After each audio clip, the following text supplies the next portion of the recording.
No. You got to roll can't. with Travis I can't. Kelce, Patrick Mahomes, and Big Red Andy Reid. You just have to, because there's no world in which you could root for your division rival to win a championship. Maybe it's because I impersonated Dan Campbell. Maybe it's because the Rams threw me and Jared Goff and my entire city in the trash can, and I have alignment there. But, yeah, I would like to see them win if it couldn't be the Packers. More with Lions fan Michelle Smallman coming up. We're on Sportsmanlike on ESPN Radio. Go Pack Go. Love you. Unless it's the Lions. Robinhood Gold members can now enjoy the VIP treatment, receiving a 3% IRA match on annual retirement contributions. With Robinhood Gold, the perks of the high net worth are now available for any net worth. The new gold standard is here with Robinhood Gold. To receive a 3% boost on annual IRA contributions, sign up at Robinhood.com/gold. Investing involves risk. 3% match requires Robinhood Gold $5 a month for 1 year from first match. Must keep funds in IRA for 5 years. Go to Robinhood.com/boost. Robinhood Financial LLC member SIPC. Gold membership is offered by Robinhood Gold LLC. The new year is here. Time for change. Start a recession-resistant new career in the high-demand fields of IT, cybersecurity, and AI with My Computer Career in just months. Already in IT? Build your cybersecurity skills and prep for thousands of open positions employers nationwide are desperate to fill. Attend classes live online or on campus. Make this your year. Go to mycomputercareer.edu and take the free career evaluation today. That's mycomputercareer.edu. Financial aid is available to those who qualify, including the GI Bill.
7 o'clock in St. Louis. You're listening to TMA. It's on 101 ESPN and YouTube.com/TMASTL. The program presented to you by Brown and Crouppen, Tim McKernan, Doug Vaughn, Martin Kilcoyne, Jackson Burkett. And Doug, we have a concern walking into today's studio. Jackson Burkett would like to address the concern right here, right now on the air. I know where Kurt is. Yeah. I'm searching for Kurt. I've called him. I'm hoping he just slept You ever in. see that Desperately Seeking Susan with Madonna? Was that Rosanna Arquette? I don't know. There's always an Arquette. Which one is it? Suzanne? Patricia? I call her Patsy. What about Searching for Bobby Fischer? The chess movie? Yeah. Libby Jack. Who was on the Risky Business? Rosanna Arquette? Risky Business? No, that's Rebecca De Mornay. Oh, that's it. Those are the ones I get mixed up. The great Rebecca De Mornay. A little racist, Is it? I think so. Well, your thoughts, was it a little racist? We would take your calls, but we can't because we can't find Kurt. Can I do a mini press conference? I would like to apologize for confusing maybe a tweet. Both Arquette sisters and Rebecca De Mornay. I greatly apologize. Now let's invade Greenland. Okay, I'd like to move on. Hey, guys, stay woke. Here's Chuckles Marlowe. Chuck might lead the drops this week. I think so. He's a regular presence. So what have you been doing with Chairman Kurt? I called him. I've called him now twice because he usually rolls in around 6:30 or so, 6:35. I mean, it's late for the show prep meeting. I know, super late for the show prep meeting. But rolling in 10 minutes late on a snowy day like today, totally understandable. Wasn't concerned. Then we got to 6:50, and I go, okay. Now there's a touch of concern. Now, if it was just a normal day, I would assume he slept in, and I hope that's the case now. But with the roads being what they are, yeah, I'm a little concerned for my boy. That's what I'm saying. Is he not responding to text or call? I have called him twice, and he has not picked up. Okay. I hope it's just a slept-in situation. Well, what would it be when we're looking for KG? It's not a silver alert. It's not an amber alert. Is there a TMA alert that we could put out there for any of the great listeners? Just be on the alert for KG. Yeah, if you see Kurt in his wonderful calves. And he usually wears shorts. Yeah, he's often in shorts. Which is a bad move if you get stuck in a moment of ice. It's true. You got to be ready. Yeah. I was a little alarmed by how bad the roads still are. This is, for the record, is not a complaint. I'm just surprised that that a number of schools are still off. They're all off today. I'm like, okay, so my older son is Catholic grade school? Yes. Back on? Yes. I was shocked yesterday that we were, and my wife said, really? I said, yeah. I got to get to work. I told Jackson I'll be there at 5. I gotta roll out early. I got a bunch of meetings afterwards. We did the Tim McKernan Show podcasters at QFTA, and I'm like, I think today's a good day with the boys at home that I'll do the podcast. And poor Jackson. It was the first time in the however many years we've been doing the show together that, Doug, I saw the eyes roll back in his head like he was Raylene. Oh, really? He was, number one, he had to use a little wizard's room. He's got he describes his prostate as a harsh mistress. Yeah, delicate. For a 26-year-old. And then in addition, we're about 3 hours in. That's after 4 hours of this show. So now I'm on my third hour on the podcast. And I can tell Jackson's just like, I got to tap out. I got to go. You talk for another 3 hours after this 4-hour show? And what's the title of the episode? We Don't Judge Johns. Yeah, we don't judge Johns. Oh, you guys went full Rogan? Yeah. You did go full Rogan. 3 hours. Full Rogan. I would describe it as like if you remember in college when you hit the bars, just have a great time and then go back to somebody's apartment and like for 2.5 hours you're just like talking about nothing. But the conversation never stops. And at a certain point you're like, brother, it's 3 a.m. I gotta go to bed. It's the first time that I'm like, okay, I can tell Jackson's something's going on. That's all I know. I didn't know what it was. I'm just like, I gotta let this guy go. But it's also the first time I think you've excused yourself to use the little wizard's room mid-podcast. Yeah. And then I went another hour after you returned. I kept going. While he was in the restroom. Yes, I did. Just by myself in the HD2 studio. It's like a nursing home lobby. You got a guy just sitting there talking. It's insanity. And you were talking about your Johns? That was one of the... How did we even get on that? We Don't Judge Johns is the title of the Tim McKernan Show podcast. There was a big swath of the podcast that was dedicated to the quest for bisexuality. Quest. There was a quest for that? This is a quest. Like Clark Griswold, Doug, remember, it's a quest for fun, he said, as they were visiting Wally World. Yeah, you'll be whistling zippity-doo out of your ass. Right. Yeah, I'll have to explain that to my kids. I edit that on the fly for FCC purposes. I think that eventually we got on this quest for bisexuality. Somehow Johns came up, and we don't judge Johns, and we felt like that was a good name for the podcast. The podcast before was "Do Belly Buttons Get Erect?" Oh gosh. Yeah. We got an email sent in that was from a listener by the name of Bikini Model Brittany, Doug. Okay. Yeah, that's Kevin Miller, isn't it? I was just going to say, what's his name? Yeah. That's who it is. And that's a local real estate agent in his 60s? Right. Mm-hmm. And anyway, it's a tough market. Over the course of the email, while trying to write this, what you think was fake, erotica talked about a belly button getting erect, and I asked Jackson, I said, is that something that actually happens biologically? And I know we have a lot of doctors who listen to this show, and maybe they can text in, because, again, we can't take calls because we're desperately seeking Kurt. Yeah, I don't know. I have a deep innie. I don't know about you guys, but I have no protuberance out of my belly button. You have a problem with that Don't say word? protuberance. What in the world is going on? Let's start over. Welcome in, guys. You ever met somebody who has like one of those holes in their chest, like where their chest Like where a bullet went through? No, like conclave, like it like caves in. Yeah. Not conclave. I guess I've seen that. Yeah. It's like the opposite with the belly button. I don't know.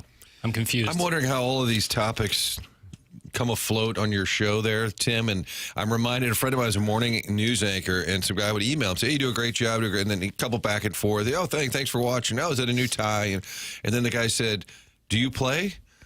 And he said, I'm sorry. He said, you want to meet up? And he said, Oh, do I play? I like that, Doug. Do you play? This is another fellas? Yeah, fella, he's just kidding. Yeah, we don't kink shame. So complimentary email for his TV work. Perhaps he was also on the quest for bisexuality. Well, I think the emailer was, my friend was rather alarmed at the suggestion, do you play? So we'll have to go back and listen. I'm struggling to get I'm about an hour and a half into a Rod Blagojevich podcast with Rogan. With Rogan, yes, But I saw he was on. But I'm on about my second or third attempt to finish it. So is it not good, or No, are you it's just really It's good. good. Okay, I just well, run then out of time. Yeah, I I know have what you're 3 saying. hours. I know. See, I love listening to. I can't get enough of podcasts. Did your Can't wife get enough. text and say, "Oh, where are you"? She should said, have. we haven't left the house. This is like COVID. And I'm like, oh, boy, I better. Number one, my co-host is passing out again, eyes rolling back in his head. And number two, my wife is saying, we haven't left the house. I probably need to return. Did you say, honey, I'm at work. What do you want me to do about this? Just let Timmy do his talk. Yeah, Timmy talked for 3 hours to the poor 26-year-old trapped in the room with him with the bad prostate. Get involved on the program, 314-399-9646, Air Comfort Service text line. Jackson will take your calls directly and just put you on the air immediately, 314-974-0101.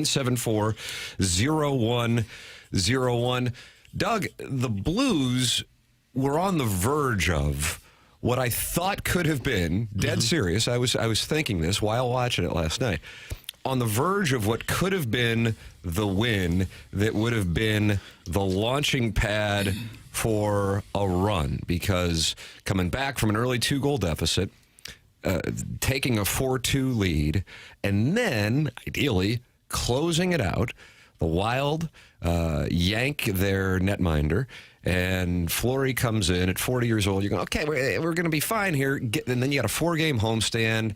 You got the Ducks. You got the Blue Jackets. Then ideally, you can take care of some business against the Flames, a team you're dealing with in the wild card. And then, as you've oftentimes said, the most dangerous lead in hockey is the 2-goal lead, and it proved to be the case last night for the Blues. Well, they scored 4 in a row at one point, the Blues did, and then they turned around and let the Wild score 4 in a row. And Monty said he didn't like their grit. He did say that. He said it a few different times, and then he actually defined grit. He didn't think they had enough sandpaper in their game. So it winds up going from what could have been a great win to a bad loss. I mean, it's a, I was listening to Martin, of course, Curbside podcast, listened to that at 5 a.m, and Cam Jansen, who was calling the call with Kerber last night, was saying, sometimes, this was an exciting game, but sometimes you'd just rather have a boring game that you pick up the 2 points on, and in this case, it was super exciting, but it winds up being, in a way, almost you'd rather just lose like 4-0, and as opposed to blow a 4-2 lead going in. I think they were 8-0 under Montgomery, leading going into the third period, and in this case, rough. I thought that was a great line by Cam. Win a boring game, because it was exciting. Even the Saturday loss to Columbus, the furious comeback, was sort of fun in the moment, and then you stop and go, well, just another loss to a team in Columbus that you should beat, and then Minnesota, a team that you need to beat. I felt like the game is reminding me of this season where they're down 2. I was like, okay, this team just doesn't have it. And then they come firing back. I'm like, you know what? Maybe under Montgomery, this is different. These guys have got that grit, and they don't back down. They fight back. And then they give up the lead. I'm like, oh, this is the same Blues. And I know we're the Blues flagship station, and Doug, your KMOV is starting to show some games, so I don't want to offend rights holders like yourself. I'm not offended. I'm not offended. I don't work there, and I haven't worked there in 3.5 long years. Are you sure? Yes. Okay.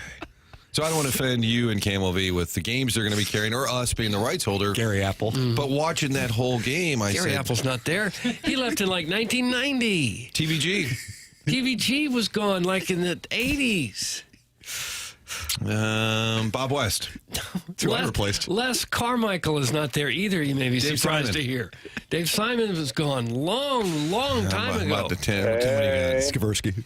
You're talking about yeah, people who left. Skversky. You're talking about people who left longer than a lot of the people have been alive that are there now. What about Ablin, guest of the show? He's been gone for what did he say? Shown 10 the door years? after being a spring training princess. Yeah, he was put up in some brothel or something. I Here, a texted. gentleman enjoys a dry rub once in a while. Okay. I texted the Dorseys. That's his father-in-law runs KTRS, and I texted them and said, for every family get-together now, will you please refer to Jeff as the spring training princess, or on occasion just yell, "Boom, gotcha."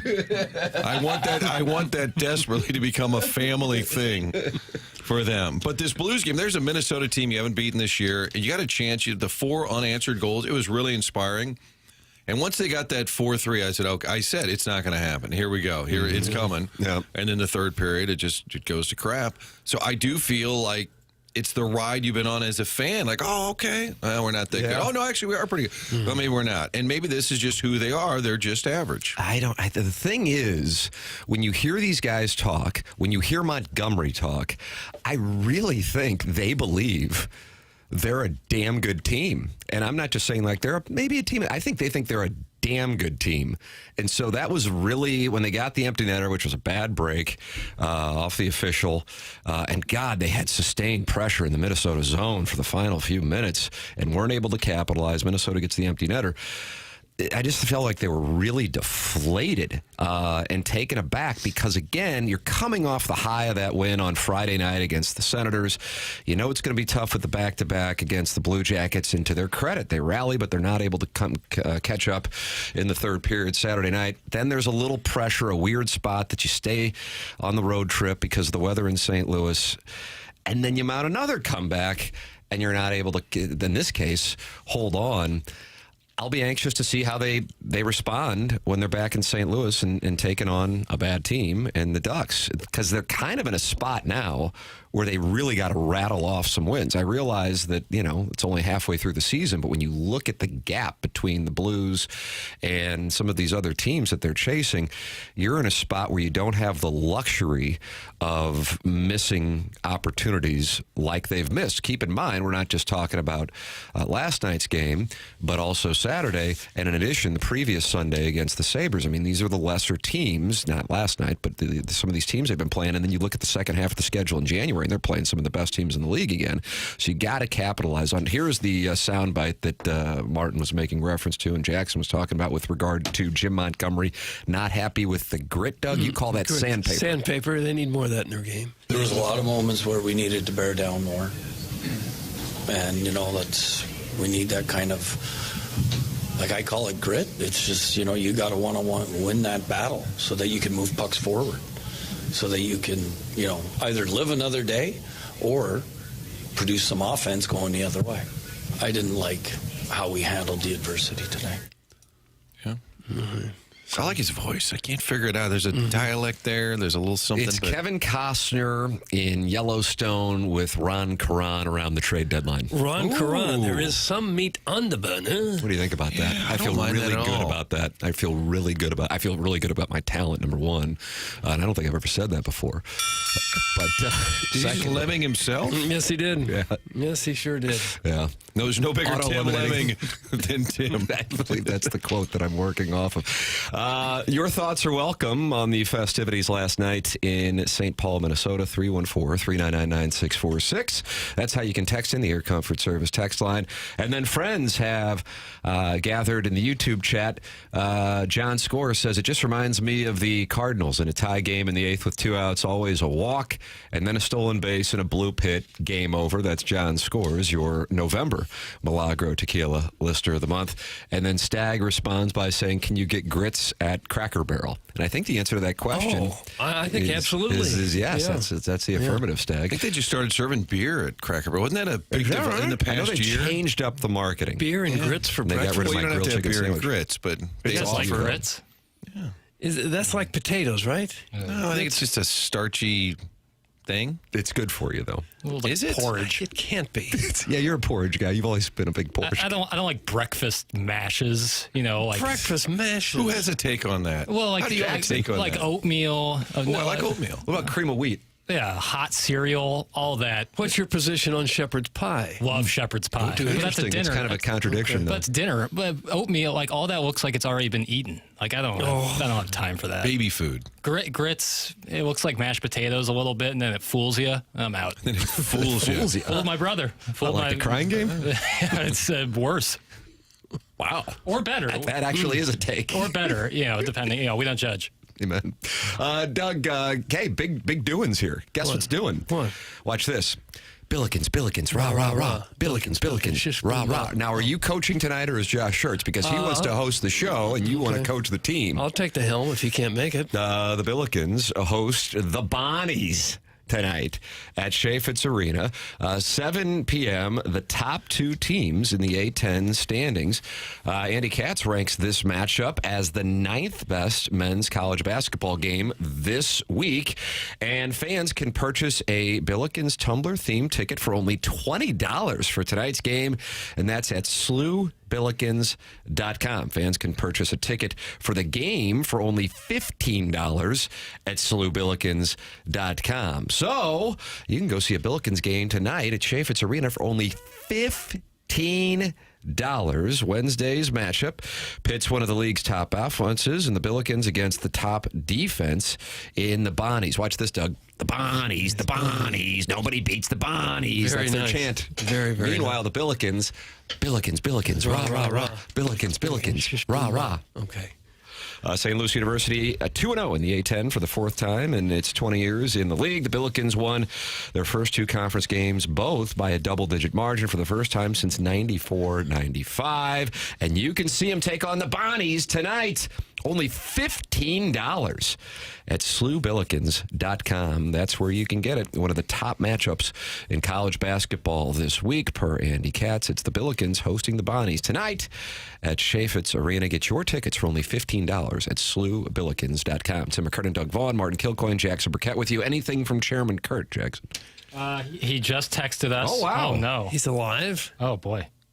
Well, let's hear it. He's okay. He's fine. But he just sent a text that he's not hurt, but his car kind of slid off the road, and he's waiting to get pulled out. Oh my God.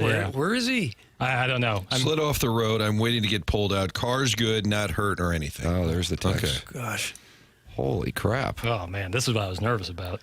Wow. Careful out there. There are, there are roads that are just fine, and you're whipping along, and then you'll make a turn and go, oh, this one is like a snowmobile patch. It's very inconsistent. I know the people are doing the best job they can, and you don't want to cherry pick and say, well, my road's terrible. And then there's 10 in a row that are great, that are spotless. There's been a lot of talk about how IDOT has done a better job than MoDOT. I'm not getting in on the plowing wars, Doug. I think that's for ratings. There are plow wars? Apparently plow wars. There's a Simpsons episode, Mr. Plow.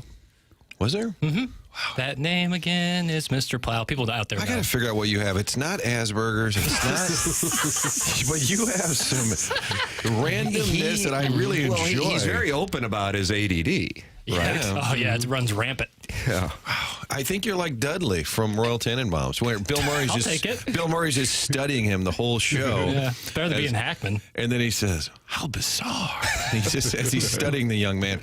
But there are a lot of roads that are still bad for whatever reason, so you do need to be careful. I think it's because there's ice underneath the snow, right? I saw one of the plowing, Big Plow said something about their ice melt wasn't effective on some of this. So they were doing some of their treatments that didn't work in certain areas. And I'm sure in the rural areas it's really bad. You know, JR comes from deep into Jeffco. We'll find out today what his thoroughfares look like. I like that use of thoroughfare that Jackson used in his text with us. Part of the alliance. The right. I find I really have to fight the urge when the road does look good now, there's no snow on it at all, to really try to put the car through the paces. All right, let's go. Let's get up to 60. Let's go. We're fine. And then, 100 feet later, you're in ice and snow. Yeah, always got to be careful. I found myself getting squeezed out of a lane. It was 2 lanes, and all of a sudden it was just 1 lane because the snowbank? The moment of ice just kind of closed in on me. And what we're dealing with is nothing compared to what's going on in L.A. right now. Have you seen that? Yeah, the wildfires there destroying large areas. Yeah. Pacific Palisades burning to the ground. Malibu, too. Wow. Scary. Guys, can you change my name to the Plow King in parentheses belch noise? That's from the 309. Where is the 309? I don't know. Peoria, maybe? I was about to say, I feel like it's a Peoria. Yeah, 309. I think the Plowhawks phone number. Yeah. Might be a 309. West Central Illinois. Is he part of Big Plow? He would be. I would imagine so. If the chairman needs a hand, let me know. I have some free time this morning. That's from Joey Vitale's Orange Scully. So the listeners are perhaps, Chairman, if you are listening, Joey Vitale's Orange Scully might be able to pull you. He didn't say where he is, right? No. He slid off the side of the road. And man, I'm telling you, now, having driven here the last couple of days, I was texting with Martin last night. My son had a practice. The roads it's just not. I think people probably would think after 3 days that things would be kind of back to normal. It's just not the way that it is, and so you do have to resist the urge to drive like everything is normal, and that's clearly not the case. As a member of the program, Chairman Kurt is dealing with that situation, so that's something to consider if you will be out driving this morning in the St. Louis metropolitan area. It might look like, or you might think that things have improved substantially, and the truth is they just haven't at this point. It's 7:22 in St. Louis. Time check brought to you by Clarkson Jewelers. We're in the Munganess, St. Louis Acura, Munganess, Burkhardt, Alton Toyota, 7 o'clock hour. This is TMA, presented to you by Brown and Crouppen on 101 ESPN and youtube.com/TMASTL.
Welcome back to TMA 101 ESPN. Tim McKernan, Doug Vaughn, Martin Kilcoyne, Jackson Burkett with you on the program. Chairman Kurt has experienced some problems this morning. He texted us to say that he slid off the road and is waiting to get pulled out.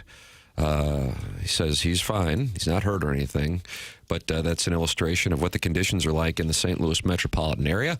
So if you are going to be driving today, even though it's been a handful of days, for real, please be careful. And even if things look like they might be all right, there's still ice on the roads, and we want everybody to be as safe as possible.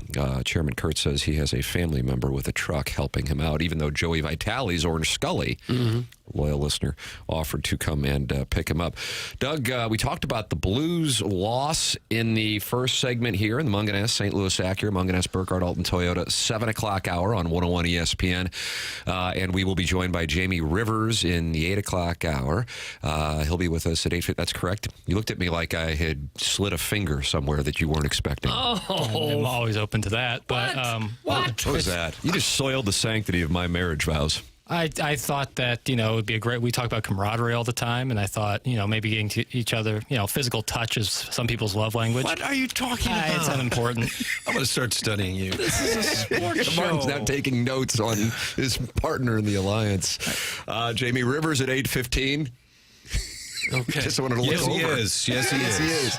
Yes, he is. And Jeremy Rutherford, who is making the drive in from Jefferson County. He's got a big old truck. He does. And he will be with us in the 9 o'clock hour in studio.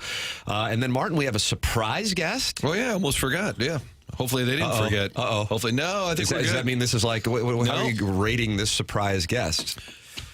I'm going to call it a 7 just for entertainment value for both you and the listeners. I think everyone will enjoy the visit. Sounds like it might be specific to me. Is this another coach who cut me? There's a lot to choose from. No. Can we have initials? Can I tell you a little behind the curtain? Yeah. Back in December, one of my ideas, I have a running list of ideas for surprise guests for random reasons. I was going to have your dad call in.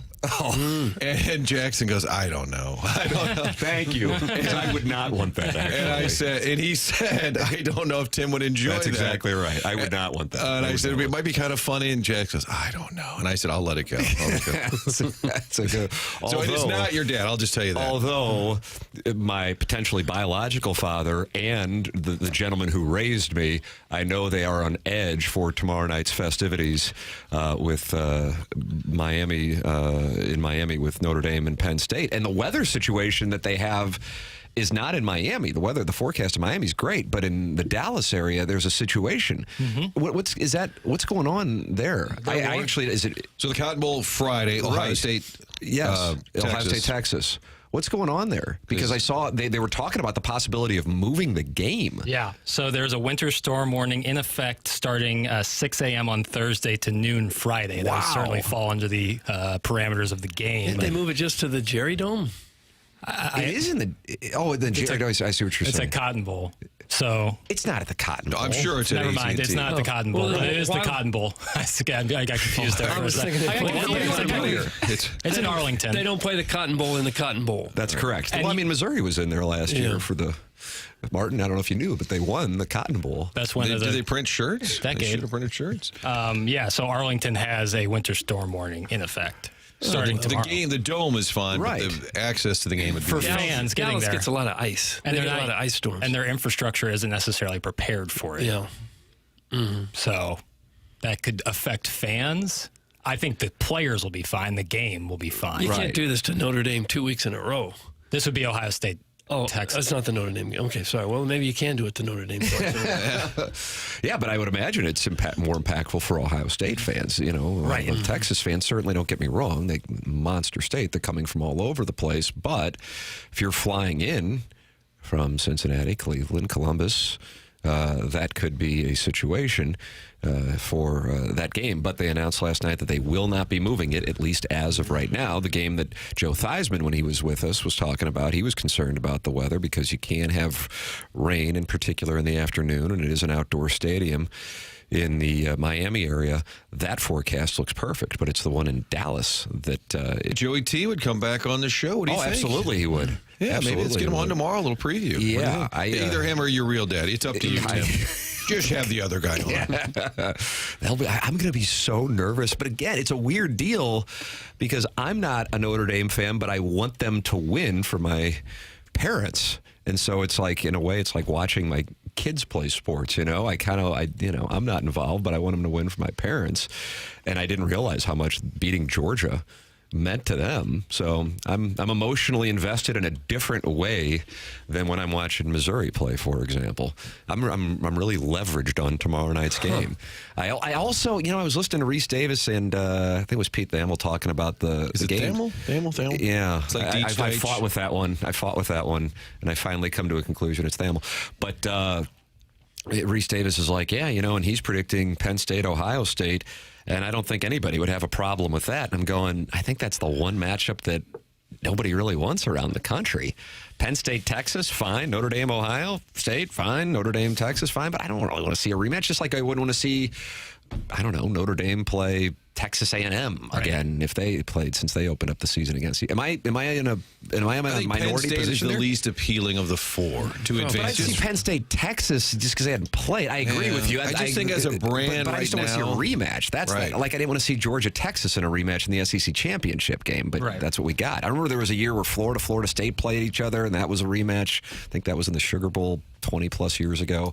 Just don't want to see a rematch. I think it'd be a little different if Penn State had and I have Tyler Warren, who's awesome, their tight end, but if they had like a Heisman candidate kind of guy, if they had somebody who's like really dynamic, like a Jaden Daniels at quarterback, and I know Drew Aller is really good, but somebody you're like, oh, this guy might go top 5 in the draft, I think it'd be different. But who is that Vince Young, you mean? For Notre Dame? But I think Notre Dame is such a brand. Okay, so then you're judging it by a different standard, which I agree with you, and I think that there's something to it. That Jeremiah Love. I was texting with his dad last night. So he's planning on playing, right? I saw you had a big knee brace on at one of their workouts on Sunday. The dad, last night we were on the phone. He's Fire Up CB. Fire Up CB, and we were talking on the phone. He said, hold on, Jeremiah's calling in. So now somehow we had a 3-way call, and he goes, Jeremiah, I'm on with Mr. Kilcoyne. And the kid said, oh. So excited. So excited. We were trying to coordinate, but they're flying out this morning to Miami. Good for them. So I think he's playing. I didn't get any inside information. But, he's emerging as a star. So let's not sleep on that, guys. I love it. I wouldn't mind too much if there's a rematch, just because as you get older, you don't remember much about the first game anyway. They could play each other almost every week. You mean like Francesa? This is a nice matchup. The Michigan what was the score, Doug, when Penn State played Ohio State? Do you remember? I have no idea. You don't remember? I think it was 21-14, but I don't feel great about it. 21-7? No, that was Illinois Penn State. Yeah. It was 20-13. Oh. You're way off. It's hard when you get older, Doug. To So, Doug, because you don't remember the first game and you don't really feel like it's a rematch. Like I said, they could play every week. I'd be fine. Hey, these are two good teams. Get involved on the program. They're active as the day is long in the YouTube chat. I was talking to James Carlton yesterday. Doug, I've increased my coverage with the great James Carlton. And it was so easy. It was so inexpensive. I just can't say enough positive things about making the switch to James Carlton of the Carlton State Farm Insurance Agency. I did so back in March of 2019. Super easy. It was kind of an emergency situation. And ever since, I've told people obviously on the air, but I'd say it to people privately off the air. I mean, it's a different world with the caliber of service that James and his team in Webster Groves provide. Online at carltoninsurance.net, or you can call 314-961-4800. That's James Carlton of the Carlton State Farm Insurance Agency. Has your insurance gone up over the last year? There is a good chance it has. James and his team work to save you money, and we have gotten so many emails over the years from listeners who made the switch and could not believe how much money they have saved with James and his team. 314-961-4800. What do you have to lose by calling and seeing if they can save you money? You got absolutely nothing to lose. They do the work, and then they report back what they can do for you. 314-961-4800, or go online at carltoninsurance.net. A potential new teammate of Nolan Arenado, talking about Nolan Arenado joining him. We'll tell you who that is and what he had to say. Yeah, Martin. I went to teasing camp over the holidays. That's even better than having Tim's dad call it. That's how about that? You'll hear what he had to say coming up next. This is The Morning After. It's presented to you by Brown & Crouppen on 101 ESPN and youtube.com/TMASTL.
This is Action Jackson with a Sports Center update driven by Johnny Wandoff Chevrolet and Johnny Wandoff Autoplex. The Blues fall to the Minnesota Wild last night. Final score of 6-4. The Blues are off tonight. Coming back in action tomorrow against the Ducks. Pre-game at 6 p.m. Puck drop at 7 p.m. right here on 101 ESPN. That was another Sports Center update driven by Johnny Wandoff Chevrolet and Johnny Wandoff Autoplex. See them at wandoff.com. Chevy, together we drive. Are you kidding me?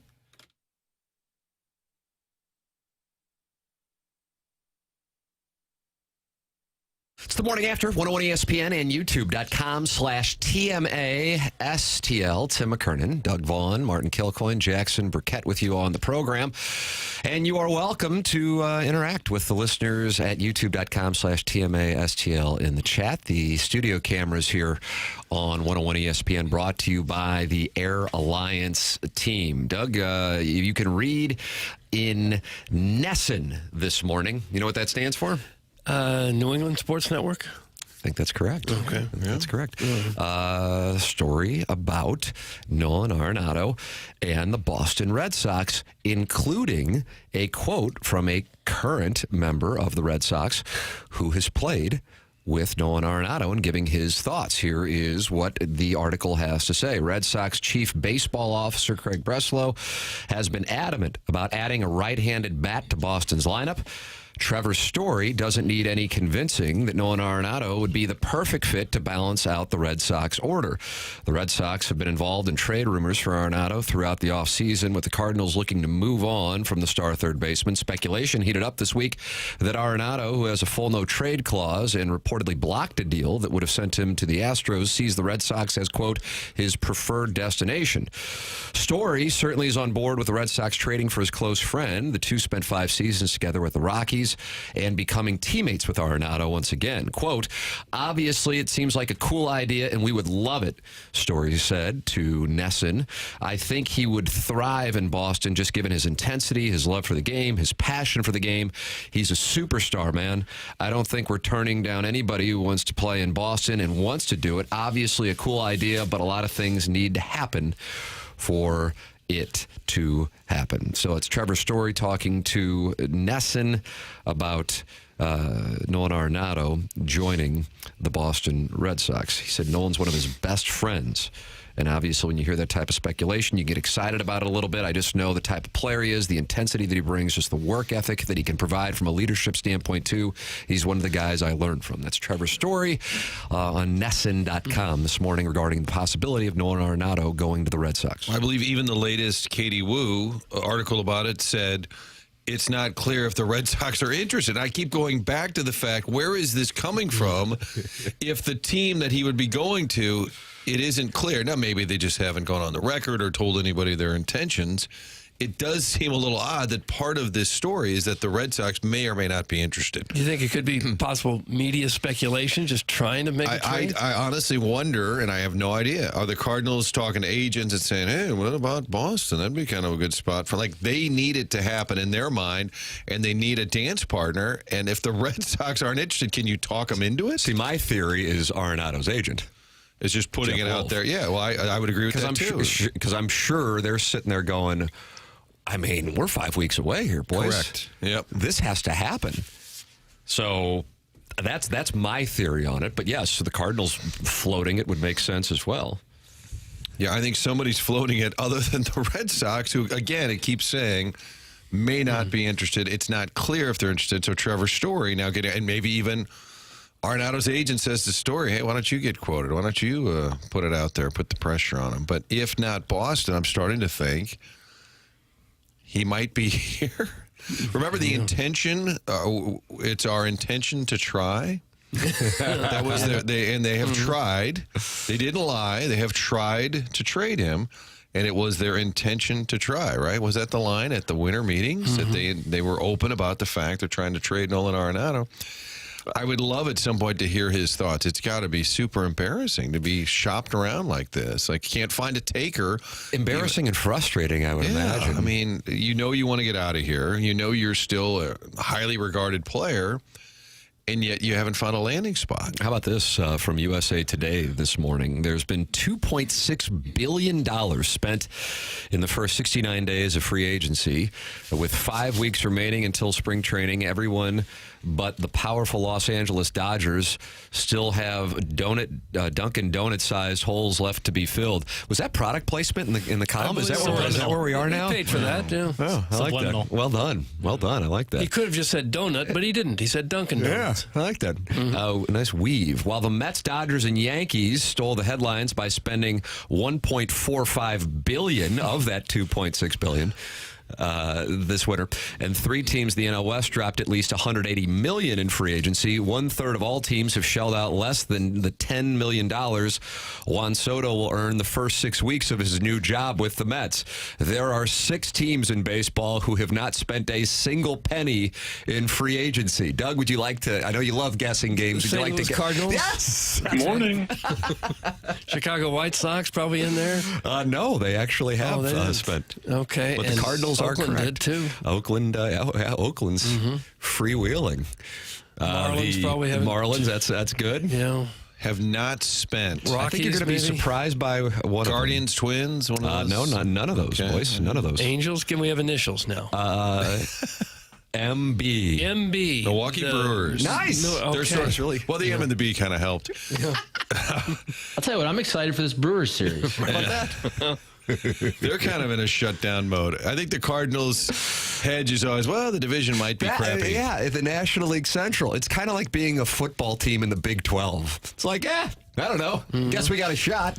But if you're in the NL or AL East or the NL West, you go, boy, we're in the SEC and Big 10. We got to play here. For the record, it's the Marlins, Brewers, Padres, which I thought was surprising, and Mariners, and then the Cardinals. Those are the teams who have not spent a dime yet. The Brewers are probably thinking, we don't have to. We're good. But overall, I feel pretty good about where the club is. Obviously. Yeah. Was that edited with that? Obviously, it does sound like Doug is very suspicious of Jackson's editing out points. Yeah. Sometimes I wasn't classically trained. Classically trained. I wasn't classically trained. You didn't go to edit school? You're supposed to go to Juilliard for that, I think. Yeah, I'm self-taught. Now, I think the Padres situation might be tied to what is some litigation going on. Yeah, about to say. Between the widow of the former owner and the brothers of the former owner. And so and she's even going to the press and saying that they're talking about moving the team from San Diego. And they hadn't responded. And then once she started saying that, then they said, okay, that's enough. We're going to talk about it. Matt Seidler has pushed back against the widow of late Padres chairman Peter Seidler, denying claims that they have acted in bad faith and stating that his brother never expressed interest in her running the franchise.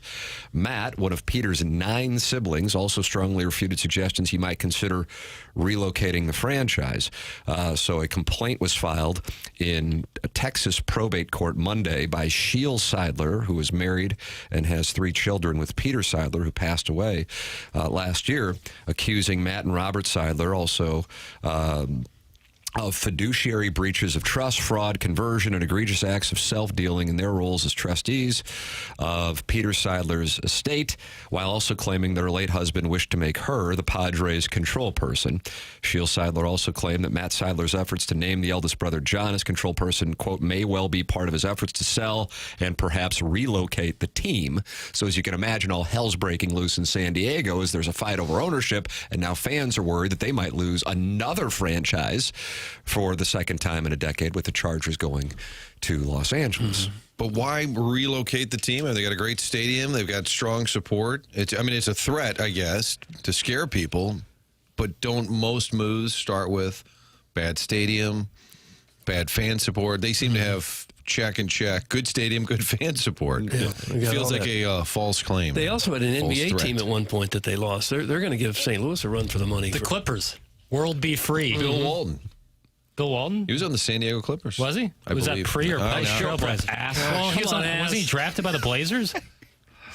Yes. Martin, I might have to say nice show prep ass to you. Well, the truth is, I have no clue either way. I just sit here and take shots. He won an NBA title in Portland. Now I'm going to check. 77. Dr. Jack Ramsey. Doug, it was Bill Walton on the San Diego Clippers. San Diego, LA Clippers from 79 to 85. Oh, San Diego. So right after Portland, before Boston. That makes sense. I'm with it. Would you like to apologize to the audience? Or Martin? I'd like to apologize to the Walton family, Luke in particular. Wow. See, with Arizona in 2002, and they lost to Oklahoma in the Sweet 16 the same night Missouri beat UCLA and Jason Capono. Is that right? I don't remember the years, Tim. It was 2002, Martin. Okay. Were you there? I was there. Yeah, I was there. Was it San Jose? Yeah, and you got sideways with Rich Eisen's wife? Yes. Yes. Never quite forgave Susie Schuster. What happened there? The cat actually stood up for me. That's like a mad The cat was there, too? Yes. The hell was the cat doing there? Fox Midwest used to cover, Jay Query. year-round sports. Shout out to Jay Query. Probably sees henching at all those Colts press conferences. That's right.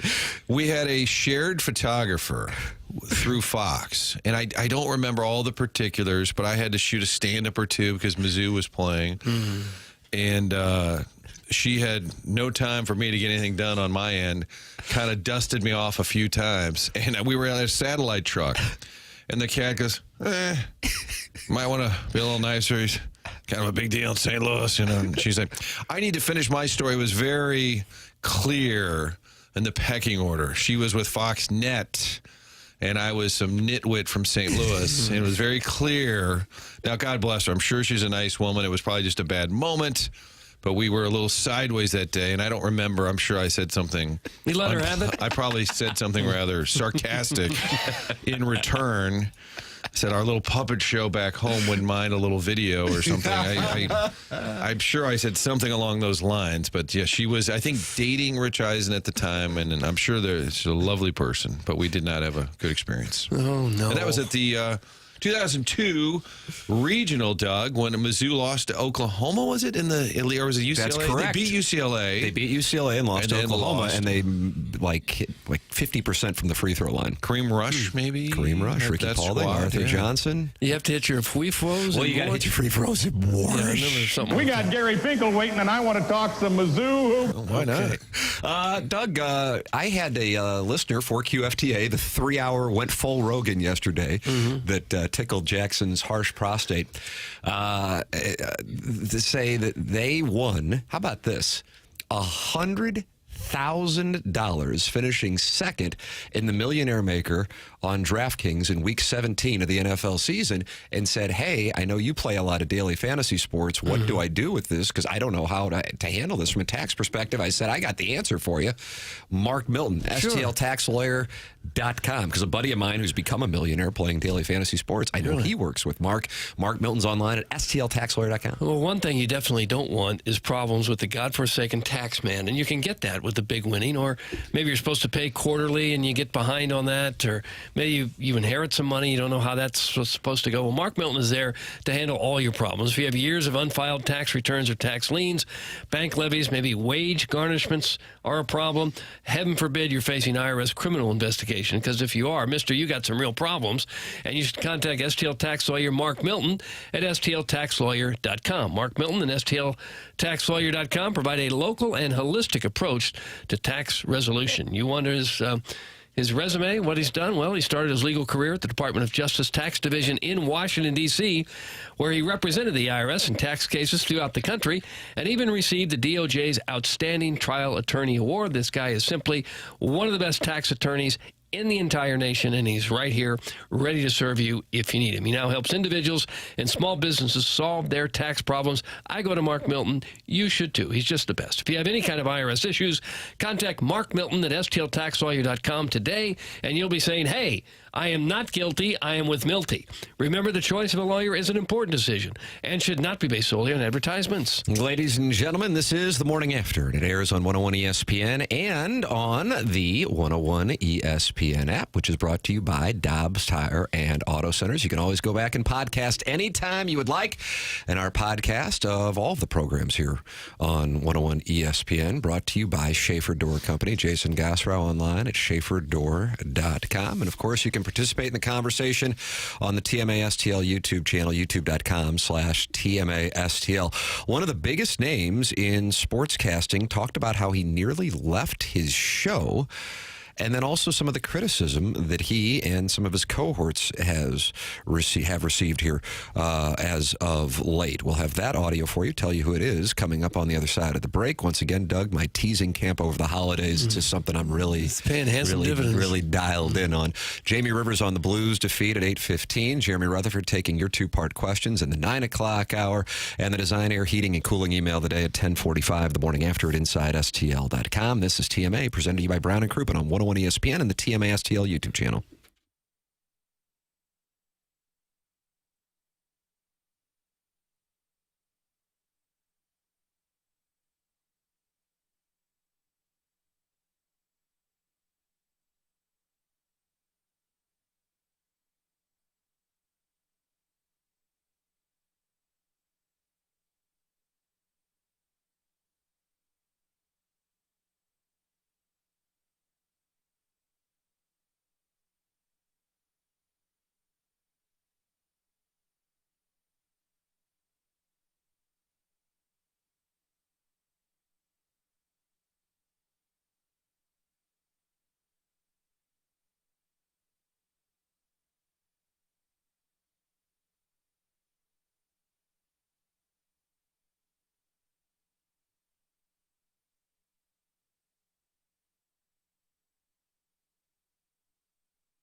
It's a Ween Wednesday here on TMA. Doug, you like Boys Club by Gene and Dean Ween? Not especially, no. Okay. Martin, how are you enjoying it? This is new for me. Ween Shinola, Volume 1, I believe it is. That's exactly right. You're dialed in. It's TMA, and Martin's Dangly Bits just joined the YouTube chat and says, what have I missed? Very little. I don't have the recap ready for you at this point. I apologize. That comes your way around 9:30, but today we have a surprise guest at 9:30. It's going to bump the recap, unfortunately. Chairman Kurt, who slid off the road, has just texted us that he's out of the ditch he was in and on his way in, an illustration of how slick the roads are still in the St. Louis metropolitan area. So if you will be commuting this morning, for real, even though it's been a few days, many of the roads still just aren't ready. And even if they look like they are better, be careful out there. A number of people have, Doug, you were talking about there was an accident at 270 and Doherty Ferry back-to-back days. Yeah. It's just still slow going out there, so heads up. Hey, I deep teased this. I feel like this guy's caught more hell over the last month or two than anybody. And that's, Jackson. Well, that's the last 5 years. Okay. But Kirk Herbstreit has caught a lot of hell. And I guess it's the perspective that he's in the tank for the SEC, and Big Ten people would go, well, of course, I can't believe you don't. And I don't see it that way. Doesn't his son play for Ohio State, or is on the team anyway? He's got one at Ohio State, and the other one's going to Michigan. Yeah. So it's a. But either way, I really like the guy. I don't know. I respect him. I like him. But it turns out that he was on the verge of leaving College Game Day. Now, that's not because of the recent criticism. I want to make that clear. But he does Amazon Prime's Thursday Night Football, and he said, I thought when I took the Amazon deal 3 years ago that I would probably have to give something up because it's so hard to do all three of those things. But now, man, you couldn't kick me off the set. Like, I absolutely love it. We're having a blast. I've known Coach Saban a long, long time. There's a serious comfort there with him and me and Pat and Desmond Howard and Reese Davis. I think it comes across on air, and I think people would learn that Nick Saban's not the guy at the podium with the Coke bottle and his hands going and getting mad at the media. I think he's shown he's really prepared. He's really good at this. He's having fun. He's completely just put himself right in the middle of the chemistry and had a lot of unscripted moments. He cusses every show, which every time he does, I forget that Pat changed the rules on that. Oh, so that we got an update. Pat changed the rules? Yeah. You can use the S word now, I guess. On but ESPN. Only on game day. No, they were saying it on Kelsey's late night show. And I was watching Pat McAfee. He had Triple H on with him live from the Intuit Center. Is that what it is? Intuit Dome. Thank you. In L.A. for the first Raw on Netflix. And the S word was flying around. So he's allowed to say words now all the time, but I'm not exaggerating. I've never had more fun on the show in 29 years. I love it. I love Pat. I love what he brings. I love the energy he brings. Des, just the whole thing. So Kirk Herbstreit is not going anywhere, but he was thinking about it when he was doing that Amazon game, which I guess stands to reason. I've thought about that, man. He's got so much going on. He's traveling all over the damn place. Sometimes he's flying from that Amazon game to College Game Day, and then on the same day flying to the game he's calling that night. Yeah, that's most every Saturday, isn't it? He had one where it was Thursday night game in Atlanta. They were doing the game day out in Berkeley, and then he had to fly for the Tennessee-Oklahoma game to Norman. Sweet mother of mercy. All in 2 or 3 days. Probably got a lot of miles at this point on Southwest, though, from racking up. I'm sure he's open seating. And he's got that dog to take care of. I find him to be very likable. I think he suffers from the Joe Buck syndrome, which is you call a Cardinal game, oh, you hate the Cardinals. Anything Big Ten, oh, he hates the Big Ten. He's against us. And he's just trying to do his job, which is to be objective, which lunatic college fans are not going to like. And then his defense of Ryan Day saying the lunatic fringe. But I think that exists with most big-time brands in sports. There is an element that's a little psychotic about their team. I just don't think it's a coincidence that he moved from Columbus to Nashville. You know, I don't know how in-depth he's gone on that, but I just don't think that was a coincidence. And the reason I say that is I think that he was dealing with some crap. He comes across as so likable. I think he's one of those guys where if you don't like him, you're probably the problem. It's not him. Yeah. There's something wrong with you. Yeah. Yes.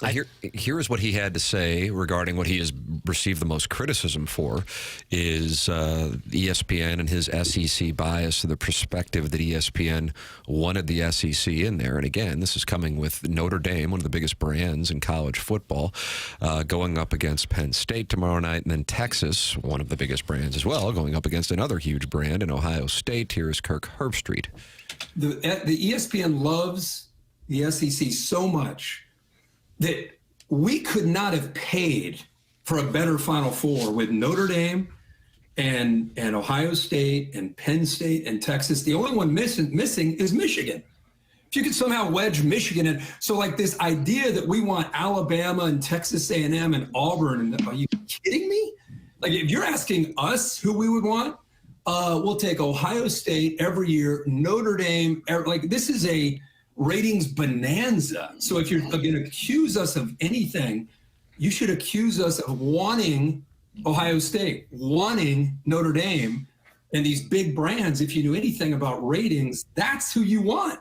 You don't want these small little Clemsons and small little Southern schools when it comes to cheering for ratings. Ratings are big, massive Big Ten brands. That's what ratings are.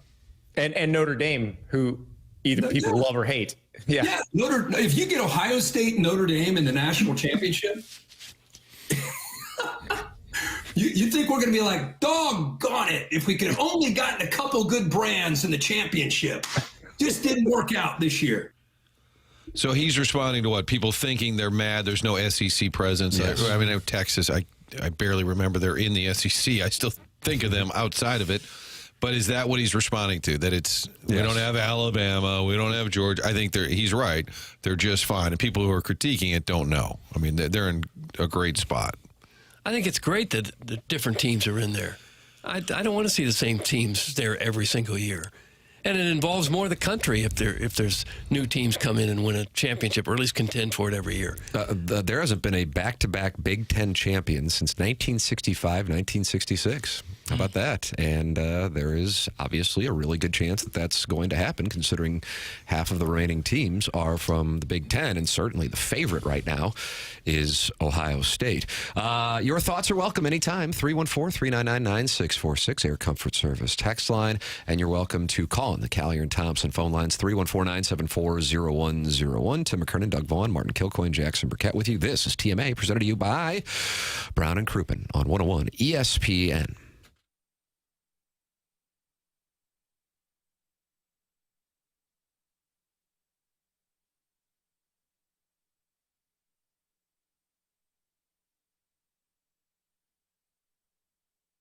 So many great sponsors on TMA over the years, and one of the things that they do specifically for our audience is make sure that they are accessible to the loyal listeners, and that is what Stewie at Stewart's American Mortgage does. He gives out his cell phone number to make sure that he is as accessible as possible at all times to the listening audience. You can call him on his cell phone at 314-324-4440, or if you're interested in what he does, Google the Bagel Loan. If you are looking at buying or selling a home, or if you are going to be looking to refinance, Stewie has the knowledge and he will provide you with the best customer experience. Simply call his cell phone, and I know you're going to have an honest, educational, and fun conversation with Stewie. He'll be able to fill you in on the Bagel Loan, which is all about no fees and no closing costs. Plus, he can get you closed in 10 to 15 days. Call him on his cell phone, 314-324-4440, or you can Google the Bagel Loan. That's Stewie at Stewart's American Mortgage, 314-324-4440.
It's TMA 101 ESPN. Show is brought to you by Brown and Crouppen. We're in the Fisher Window and Door Store, 8 o'clock. Our Blues losing last night. Jamie Rivers was on the call. He will be joining us coming up on the Callier and Thompson phone lines in about 8 minutes. Jackson sprayed us all with champagne when we walked in here because Missouri's conference losing streak in the SEC, Doug, has come to an end. Yeah.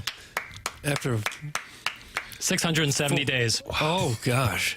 Did you add it up, or was that reported somewhere? I believe Mark Neely, who's on the call last night with Sunvold, said that for the first time in 670 days, the Missouri Tigers win a SEC regular season conference game. That hurts. That hurts plenty. That hurt for me. That's a W against LSU. Had to have it, got it. Hurts that they had such a dry spell. I mean, that's horrible. You can live in the past if you'd like. I'm looking forward to the future. Knock it off. Looking forward to the future. Really looking forward to the future. I really am. That's a team you got to beat, and they did. Yeah, they have another one, Vandy, on Saturday where you have to beat. Gabe said the same thing, and absolutely have to beat them. But the SEC is a gauntlet. You saw Tennessee, the AP #1 ranked team, get absolutely smoked last night by Florida. They had 15 points in the first half, fellas. 15. Who cares, Jackson? That's from Eric in the Central West End, who Jackson acknowledges is attractive, but Jackson says he's not attracted to, and they spar in the Air Comfort Service. I feel sorry for guys like that. It's always so negative, you know? Must be brutal. Is that sincere sympathy, or was it kind of... truly. Like, it must be brutal. Felt token. Must be really brutal. Mizzou is really good at getting to the line. Every game, if you look at the stat sheet, they always 21 to 27 last night. So they're right up. Tom Hart had that stat. I think it was during the bragging rights game that they're #1 in the country at getting to the line and #2 at free throws made. Yeah. So they're not only getting fouled, they're also making their free throws. Yeah. That's how you win, buddy. Absolutely. Yeah. Doug, you like bracketology with Joe Lenardi. You like power rankings. You like bowl projections a year out. No. Do you prefer temperatures for squads? I like that. We had temperatures yesterday from ESPN. All made up. Well, good news. This is going to be fun. MLB tweeted out the World Series matchups for the next 10 years. Their predictions. Oh, for heaven's sakes. Now, hold on. What's wrong with that? This is MLB's 10 years? Twitter account. Some of the guys that will be on those rosters are 10 years old right now. What do you think about the Cardinals playing the White Sox in 2033? Well, I'll take that one. This will be a real battle. I think the skipper will still be in a luxury suite upstairs. Working for another franchise, but here. That's really what they're predicting? So you're surprised by that? You don't think the White Sox will be... Do they run like a simulation, or is it just like, hey, throw a couple darts at the board and see what we can get? Oh, you think? Based on what could you predict the White Sox and the Cardinals in, what, 2033, the 2033 World Series. Based on what? Prospects. Nearly happened in 2005. Most of the prospects today will be retired by then. In 10 years? Are you surprised that the A's and Rockies will be meeting in 2034? Stunned by it. Who wrote this and why is he chirping? It's the MLB Twitter tweets account. Oh, A's and Rockies? 12.2 million followers. Jackson, is this engagement farming? I'd say. Would that be the first time any championship has been decided by two teams in Mountain Time Zone? God bless it. This is like astrology or something. Think about it, though. It's just making stuff up. You think that has to be, right? That's interesting, if nothing else. Fox has to be excited to see the Mets and Red Sox in 2026. That'll be good. That could actually happen. This year's World Series, want to take a guess? Because, again, Cardinals and White Sox in 2033. How about Dodgers and Yankees again? No. The Santa Fe Padres? Oh, they'll probably say the Mets because they got Soto. No. Can we have initials, please? I would say Phillies. L-A-D. L-A-D. That's Lower Arnold Angels. Dongs. They're in the league now. The Dongs. And D-T. Detroit Tigers? Yes! Really? 06. Really? Yeah. Gosh. Well, we could come up with two teams, too. And you think people around the country would say, really? They wouldn't. They could care less. It's going to be fun to see a rematch of that We Are Family World Series from, was that 79? They're going to do it again. The Orioles and Pirates in 2028. They think the Pirates are going to be in the World Series by 2028? And who wins? Do they have the winner there? The Orioles over Pirates. Okay. Do you think that 95% of America could name you one Pittsburgh Pirate active? Probably not. Skeens, maybe. Yeah, I forgot. That's your go-to. Damn. I saw Randall Grichuk might be signing with the Pirates. That's your guy. Doug's guy might be signing with the Pirates. Why would he be my guy? Because he hot-tubbed. I would never hot tubbed. Did you talk about hot tubbing with Randall Grichuk? I talked about never having had a hot tub with Randall Grichuk. How would I? Why would I? If not Grichuk, what former Cardinal outfielder would you want to take a soak with? Vince Coleman. No one. I just want to make sure I called it first. Take a soak with? Yeah, like get in the hot tub. I've never thought about that. No, I haven't either. It's in the dossier in the 10 o'clock hour. Jackson just moved it up. Morning. Jamie Rivers is going to join us coming up on the other side of the break. It's TMA 101 ESPN.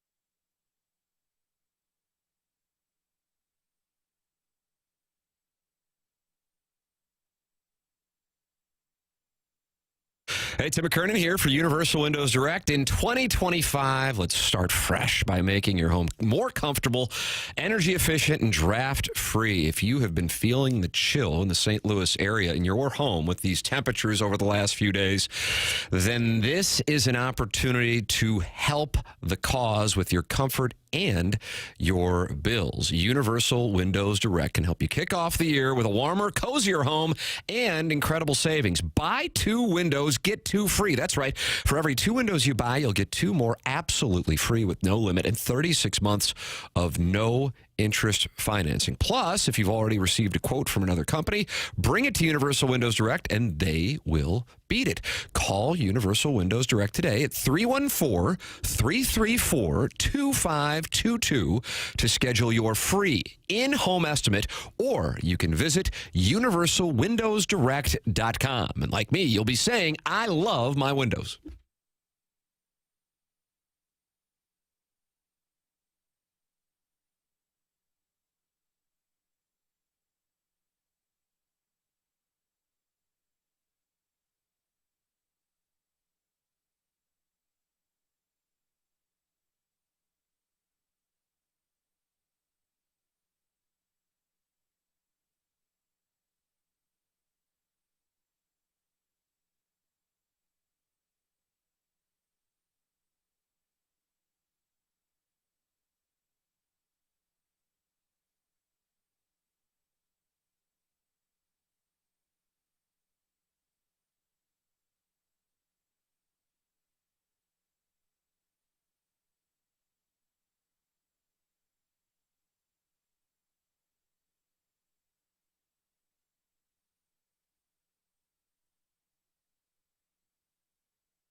It's TMA 101 ESPN. Tim McKernan, Doug Vaughn, Martin Kilcoyne, Jackson Burkett. Chairman Kurt is here. And we'll talk it over with Chairman Kurt about his odyssey today, sliding off the road in these dangerous conditions in the St. Louis metropolitan area. So for those of you commuting for real, be careful. I say that with sincerity. It is slow going, and even if the roads look like they're better, there is still ice all over the place, and Chairman Kurt experienced that firsthand this morning, sliding off the road. Jamie Rivers is scheduled to join us here in the segment. Jackson is efforting, so we will hope to talk with Jamie Rivers about last night in St. Paul, where the Blues lost 6-4 to the Wild, and hope to turn it around, and kind of need to turn it around ASAP with the Ducks coming to town, Doug, tomorrow night, and then CBJ, and then back-to-back with the Flames. You like the back-to-backs? I do. I really do. Like it just makes sense to me to not travel so much. That's a long way to go to Calgary or back. I don't know why a lot of those Western Canada teams don't do more of this. Also, it kind of helps you get to know the team a little bit better. That's what happens in the playoffs. Yeah. You play a team multiple times in a row. All of a sudden, you know everyone on the team. Like Mike Ricci. That's exactly what I was getting to. But, you know, usually a lot of teams come in, they're here for 2.5 hours. You watch them play, and then you don't see them again for 4 months. But when they're back-to-back, you get to know the league a bit. I miss that better. Saturday, Sunday Blues Blackhawks back-to-back. Where they, you'd have a fight on Saturday night, then they'd get on the plane, they'd go up to Chicago Stadium the next night. I wish they could schedule more of those. Although Calgary being here, I wonder why in the NHL schedule-making world, why is that a thing? Somehow in the grand scheming of it, like there has to be a reason. Other than, that'll be kind of fun for St. Louis. There had to be some travel thing, how the whole thing played out, but it is interesting. You got Calgary. Yeah. They get to hang out. They go to Grant's Farm, maybe visit the Arch. They'll be here for a handful of days. It just seems like a team could save tens of thousands of dollars over the course of a year if they did this more often. I guess variety for the fans. If you're selling tickets and you're the Blues, you've got a Tuesday and a Thursday, you probably don't want the same opponent. Now, the Blues have a back-to-back with Vegas, one there and then one here. But you think they should just stay in Las Vegas for a few nights, and I'm sure the boys would be happy with that, too. If you're going to make 2 trips out there a year, make 1 trip and save tens of thousands of dollars on travel. Pony up at the, where would you always stay at the Wynn, and you just sit in the high-limit stakes area. I just sit there. Sit there and gamble. Gamble. Sit. People are wiring you money, reloading. Jamie Rivers joins us down the Collier and Thompson phone lines. Morning, Jamie. Hey, guys. How we doing? Good, man. Thanks for joining us. Last night's game, I mean, it was exciting, but, God, it kind of smarts after they come back and they rattle off 4 straight and then wind up losing that thing. Plus the sustained pressure they had at the end with the empty net. You just thought they were going to be able to break through and then weren't able to, and kind of a bad break leading to that empty netter. What's your analysis of the way that one feels, comparatively speaking, to, say, Columbus, where they rallied but weren't able to win that one either? Yeah, it's tough to go on the road and lose 2 games for sure. You got to have that win last night, in my opinion. You know, you get down too early, and there's a lot of variables early in that game, especially with the Zuccarello running over Binnington, and then, you know, is there a call or is there no call? Is it interference? Is it not? Then you see, you know, the team kind of get rattled, and Jim Montgomery for the first time is very animated as to how, you know, unpleased he is with the officials, and you worry at that point that the team can kind of veer off the course. But they didn't. You know, and in fact, what they did was they pushed back, and they pushed back big time and scored four goals in a row. And then they slowly kind of handed it back to the Minnesota Wild, which is, you know, not what you want to do. And it was just a weird game, Tim. Like, you got the goaltender thing, and then you've got the Broberg situation where he goes to make a pass in the neutral zone. Stick breaks in half, and then the Wild go in with 3-on-1, I guess, or not 3-on-1/2, because Broberg has no stick, and then they scored the goal there. It was so many weird things last night. It was just very odd, but it doesn't matter. You know, if you're the Blues, you're up by 2 halfway through that game. You're up by 1 going into the last period of the game, and you give the game back. You can't have that happen.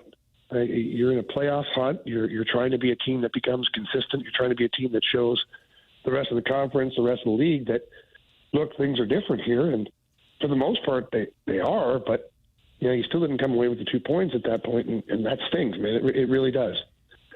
Was there any theme when they're up 4-2? They'd made the great comeback.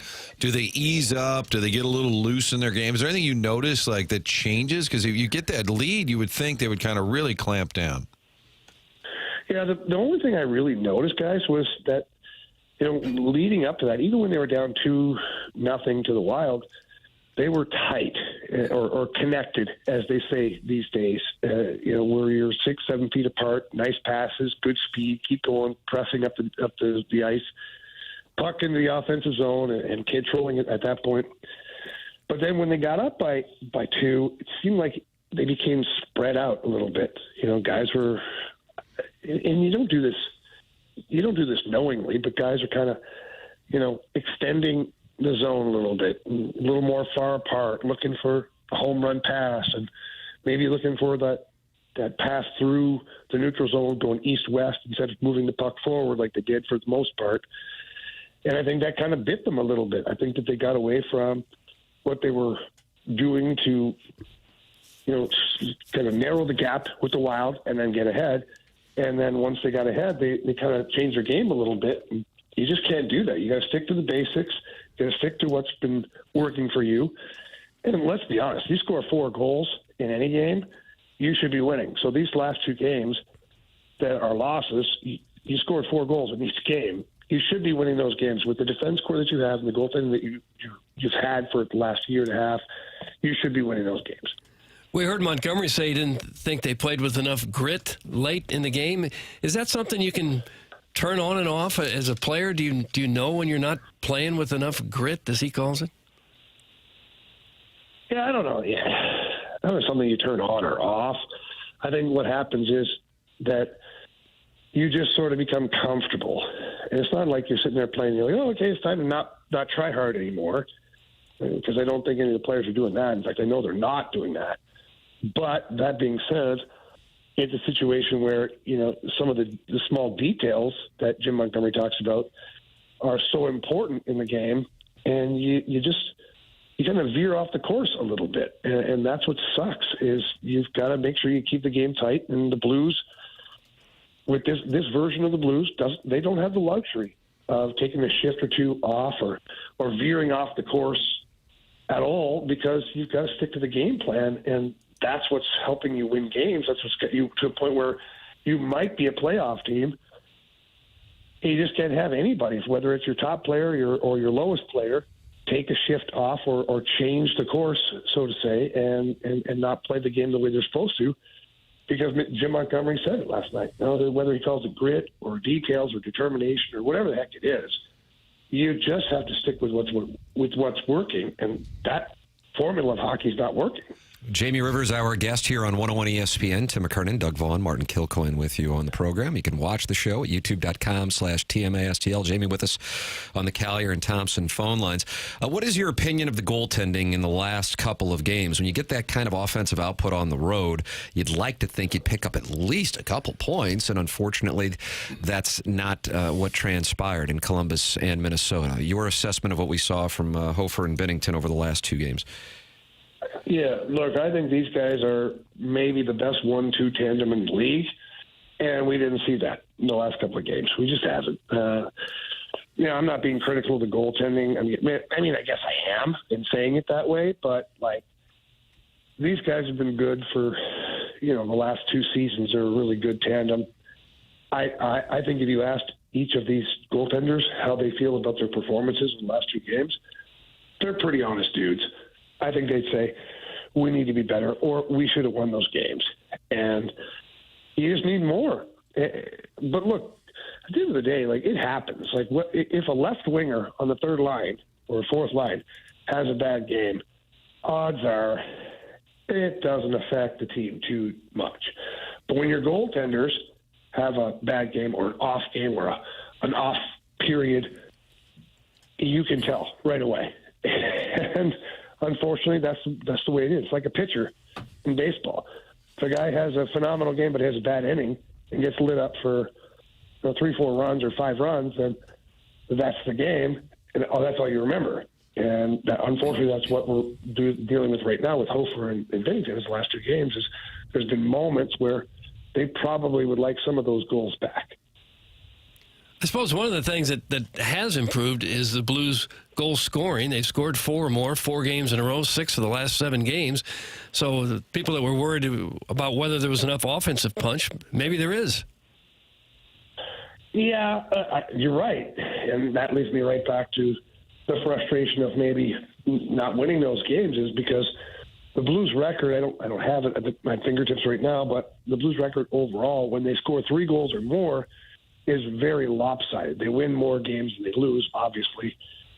And that's just with 3 goals a game, let alone 4 goals a game, Doug, which you're talking about. And you got to have that. It's the Columbus Blue Jackets and the Minnesota Wild. And the Minnesota Wild team that was depleted. They didn't have a couple of their best players in the lineup, including Faber, who left the game halfway through the first period on defense. And when you score 4 goals, you got to make that worth your while. And you just didn't. You just didn't capitalize on all that. And, they're going to go back to the drawing board now, and you hope that this couple weeks here, 10 days or so of homestand can help you make up for it. But you don't want to look back at the end of the season at this 2-game road trip and go, man, those are the 2 games that did it for us.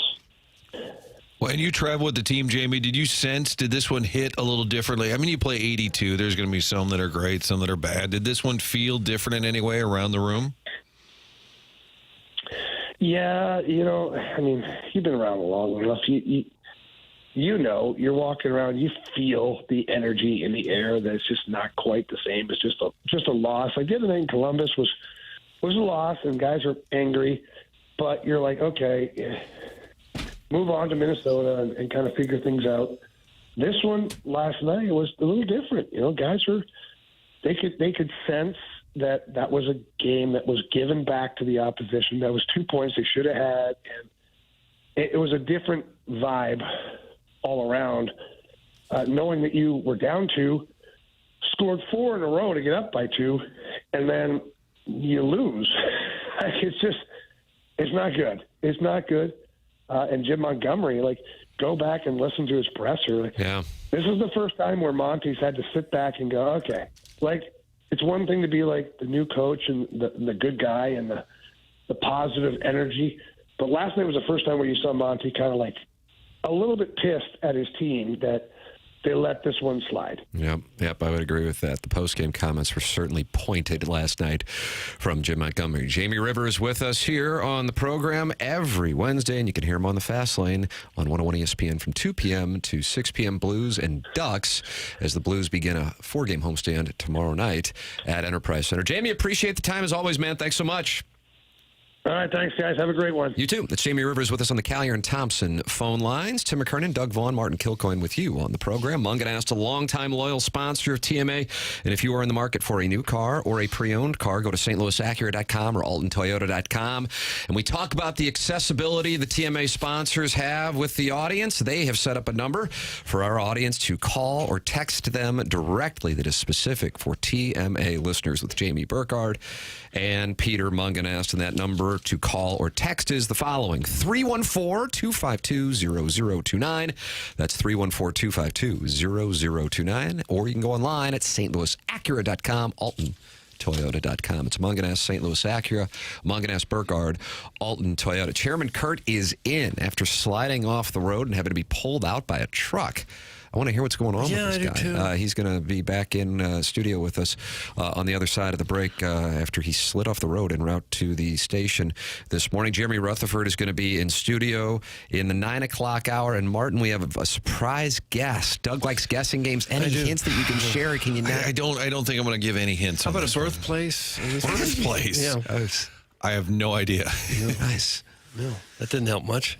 I'm going to guess Ella Reese. That's kind of where I am. Doug, I don't know if you think. Okay. What if it was Kurt? What if he was the surprise? Chairman Kurt is we had the kind of this surprise. whole evil plan where he would pretend to be stuck in the snow. Scandalous. His calves were not injured in this incident, by the way. Yeah, he was wearing shorts in the accident. So that's risky this time of year. You get a moment of high ice. risk, man. Email in the Design, Air, Heating, and Cooling email today, the morning after at InsideSTL.com. The morning after at InsideSTL.com. Buck Swope, Misty Plops, Doty's Takeaway, and the D-Gen from Jefferson County, all with wins so far this month. You can compete by emailing in the morning after at InsideSTL.com. This is TMA on 101 ESPN.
This is Action Jackson with a SportsCenter update brought to you by Saliga Heating and Cooling. The temperatures might be sub-freezing in Salt Lake City, but it got even colder when Ice Trae and the Hawks rolled into town. Trae Young with a 50-foot buzzer beater to seal the victory for the Hawks in what might have been the shot of the year. That was another SportsCenter update brought to you by Saliga Heating and Cooling, an independent American Standard heating and air conditioning dealer.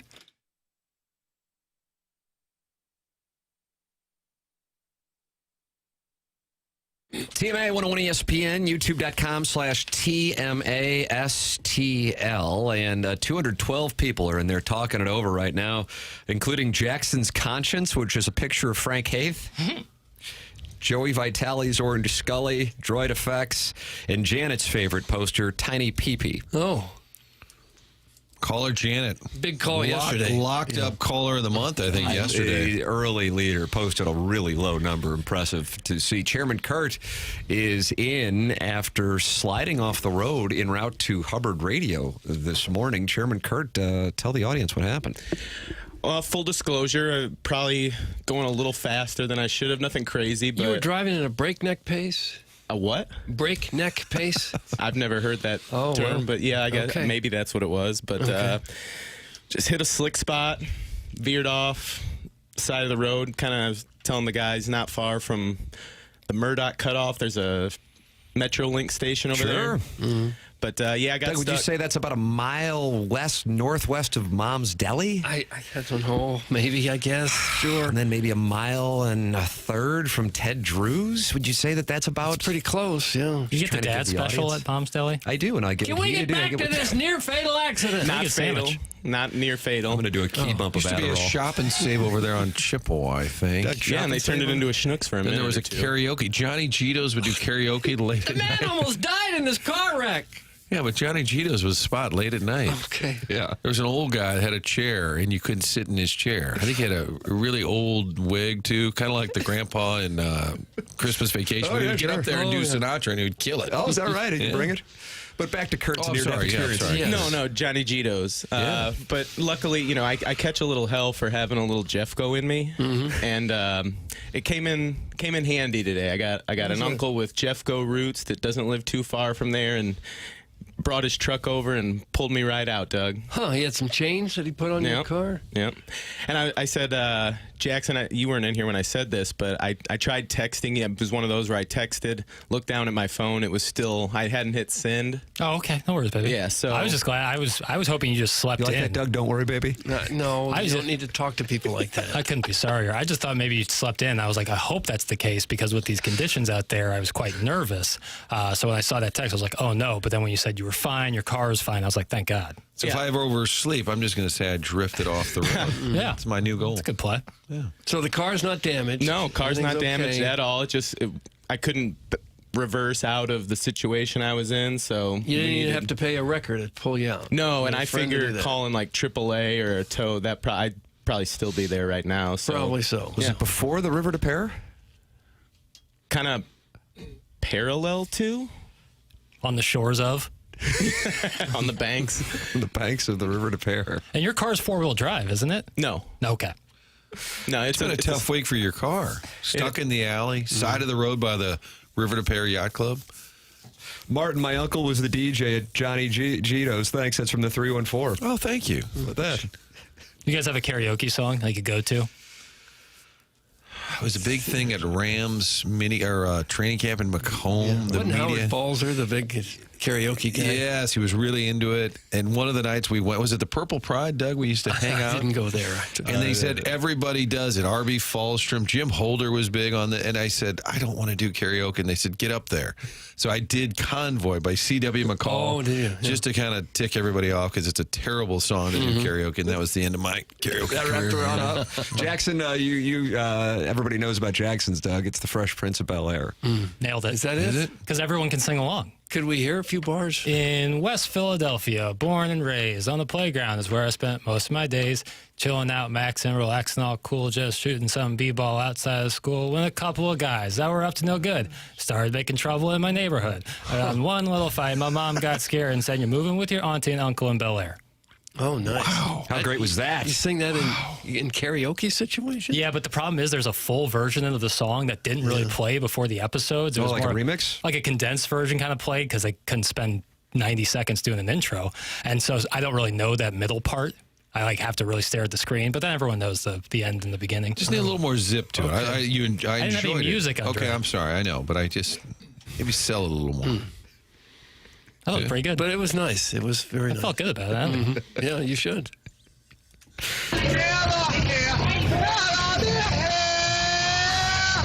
That was David Klein of Hedonism. Correct. Tim, what's your karaoke go-to? Boy, I mean, Amadeus? there's so many. Amadeus by Falco. Yeah. Big Daddy Kane, I Get the Job Done. Yeah. and then No Vaseline by Ice Cube. I bet that goes well. I just want to diversify. There's a my song called performances. No Vaseline? Yeah, there is, and it's a wonderful. Was that on Death Certificate in 1991? Don't ask me. I didn't even know it existed. Not Ice Trey. That would be Trey Young. Who was in the Sports Center update, if Is I'm he not known as mistaken. Ice Trey? Mm-hmm. Okay. The Atlanta rap group Migos has a song called Ice Tray, and he kind of adopted that nickname because he's cold. Think about Trey it. Young. Okay. Tiny Peepee says the best best karaoke was Brett Hull singing Gloria. Probably so. That's going to be hard to beat. One moment. That will be really hard to ever top. Oh, God. That's an all-timer. Glory, Gloria. He held the note, too, Doug. That's pretty good. I think he started with more of like a mass version of Gloria, like religious, and then he kind of realized it's actually the pop single that I'm supposed to be doing. Didn't it play the beat? Didn't it sound like mass, maybe midnight You mass? put Jackson on the spot, and I'm not sure. He was really Brett. proud of playing a drop. Gloria, he was I wanna enjoying a hear. celebratory libation, and now he's on the spot, and I'm going to short this, Doug. We're not going to hear it. We're not going to hear it. The same drop I just played? Yes. Oh, okay. Yeah, I got that right here. Glory, Gloria. Kind of like at mass, right? The was priest really walking good. out. It has to be. I heard Laura Branigan all day. It has to be on the Mount Rushmore of great St. Louis sports moments. That song. One of the right best. I don't know if you've ever heard Chase tell the story, Martin. So he's off to the side of the stage, and I believe that there was an edict from the organization to not. Yeah, okay, so you're aware of this. To not let Brett Hull go out there with the microphone. And then Doug Armstrong says to Chase, and I feel like somebody else, but Chase is the one who's told me the story.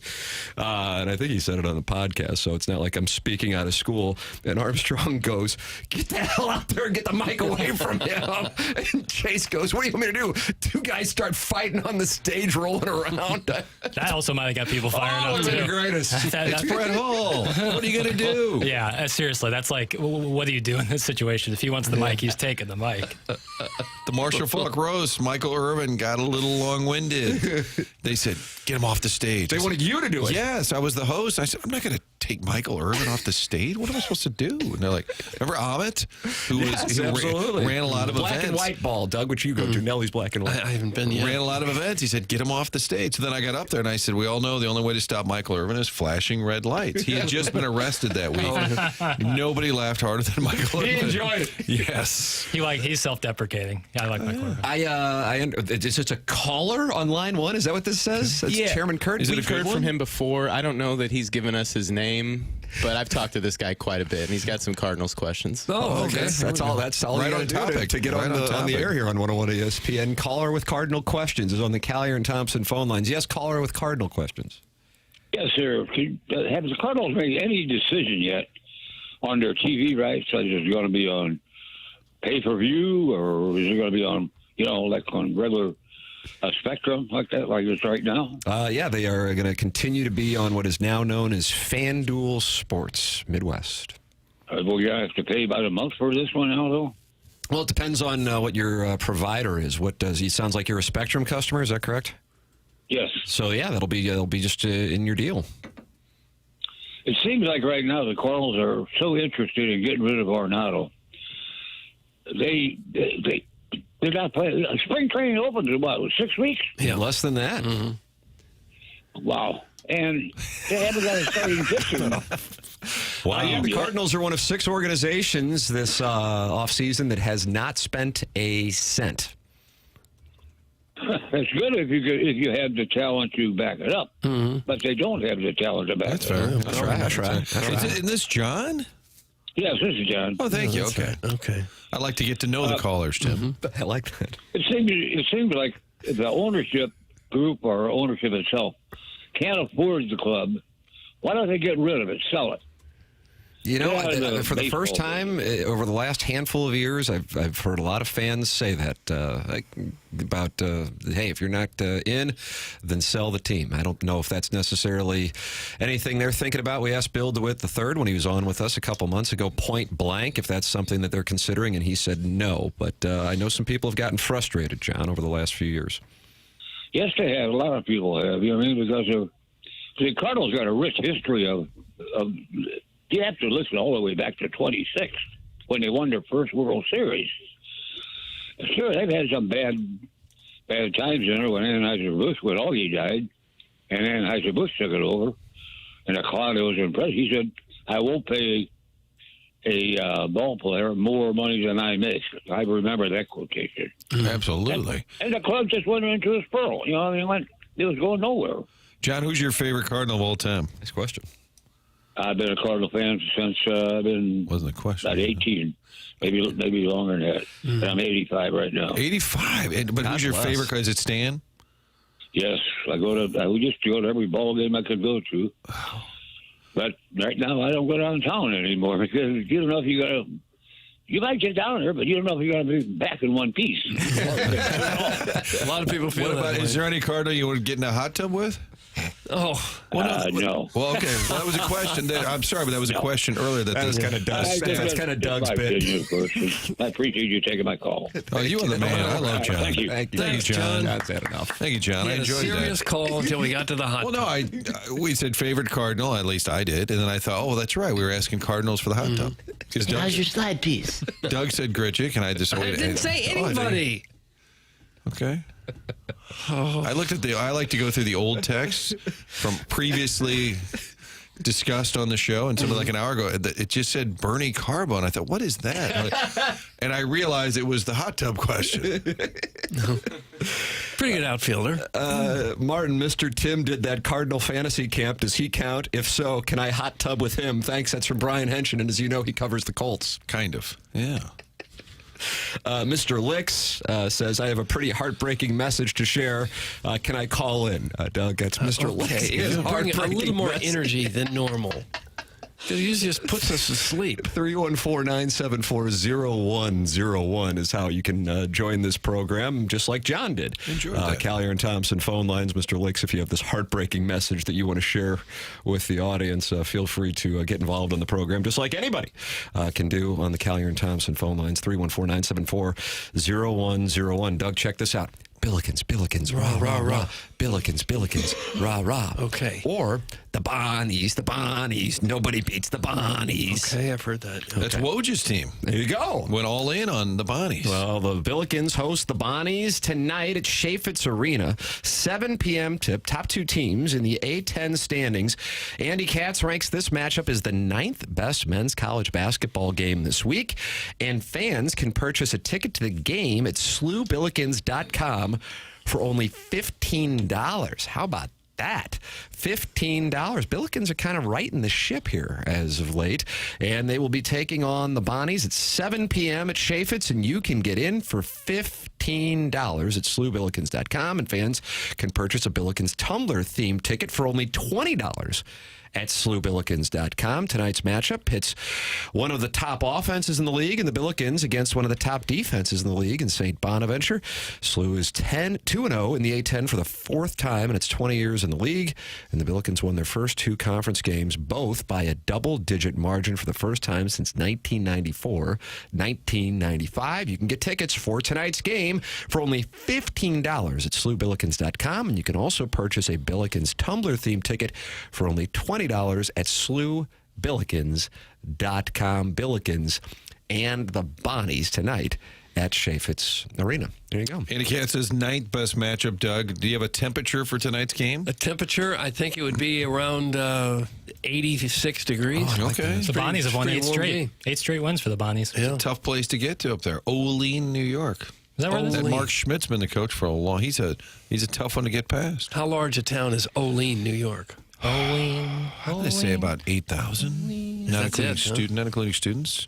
Home of Bob Lanier, I guess. The Billikens bus was stolen from there once. Didn't they have a? Remember that story? No. They were leaving.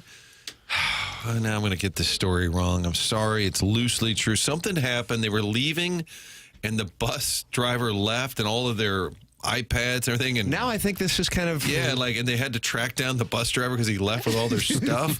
It's already hard enough to get to.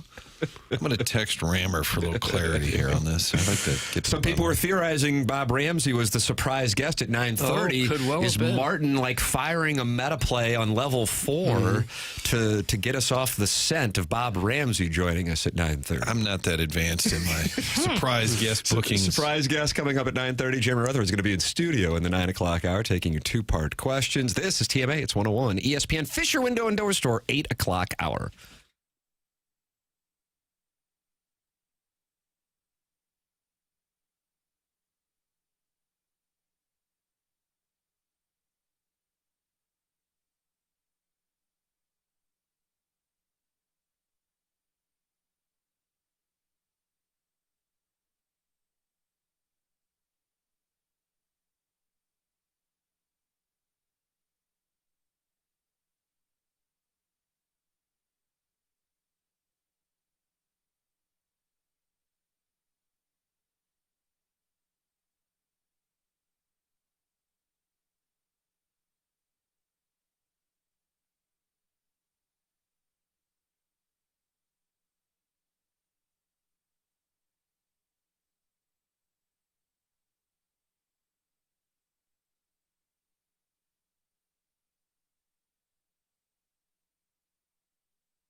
Doug, you've often said we launched Nikki Glaser's career. Feels like it. In 2004, she was on the Morning Grind with me, Martin, and Jimmy the Cat Hayes, and producer Joe, who has a landing strip.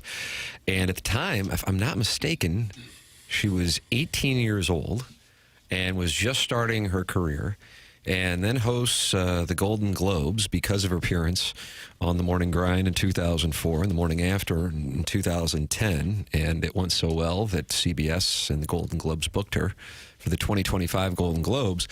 And she did so well on Sunday night. Jackson Burkett, our entertainment reporter, has this morning breaking news. Doug, what do you have here from Jackson? Per the New York Post, Nikki Glaser will be returning to host the Golden Globes in 2026, and she also will likely be returning as host in 2027 as part of an alleged 3-year deal she signed at some point last year. You have a problem with the alleged? Yes. I am reading directly from the New York Post. Sean Mandel wrote the article yesterday around 9:22 p.m. Eastern. So that is what is being reported about Nikki Glaser. How about that? Good for her. Tip of the cap. I think she's in this building quite often, Martin. She's on the Courtney Show quite a bit. Yeah. She loves the Courtney Show. Maybe she's the surprise guest. I mean, I don't know. I mean, she was on Stern like the morning after. She is fast ascending to be one of the top stand-up comedians in the nation. Yes, indeed.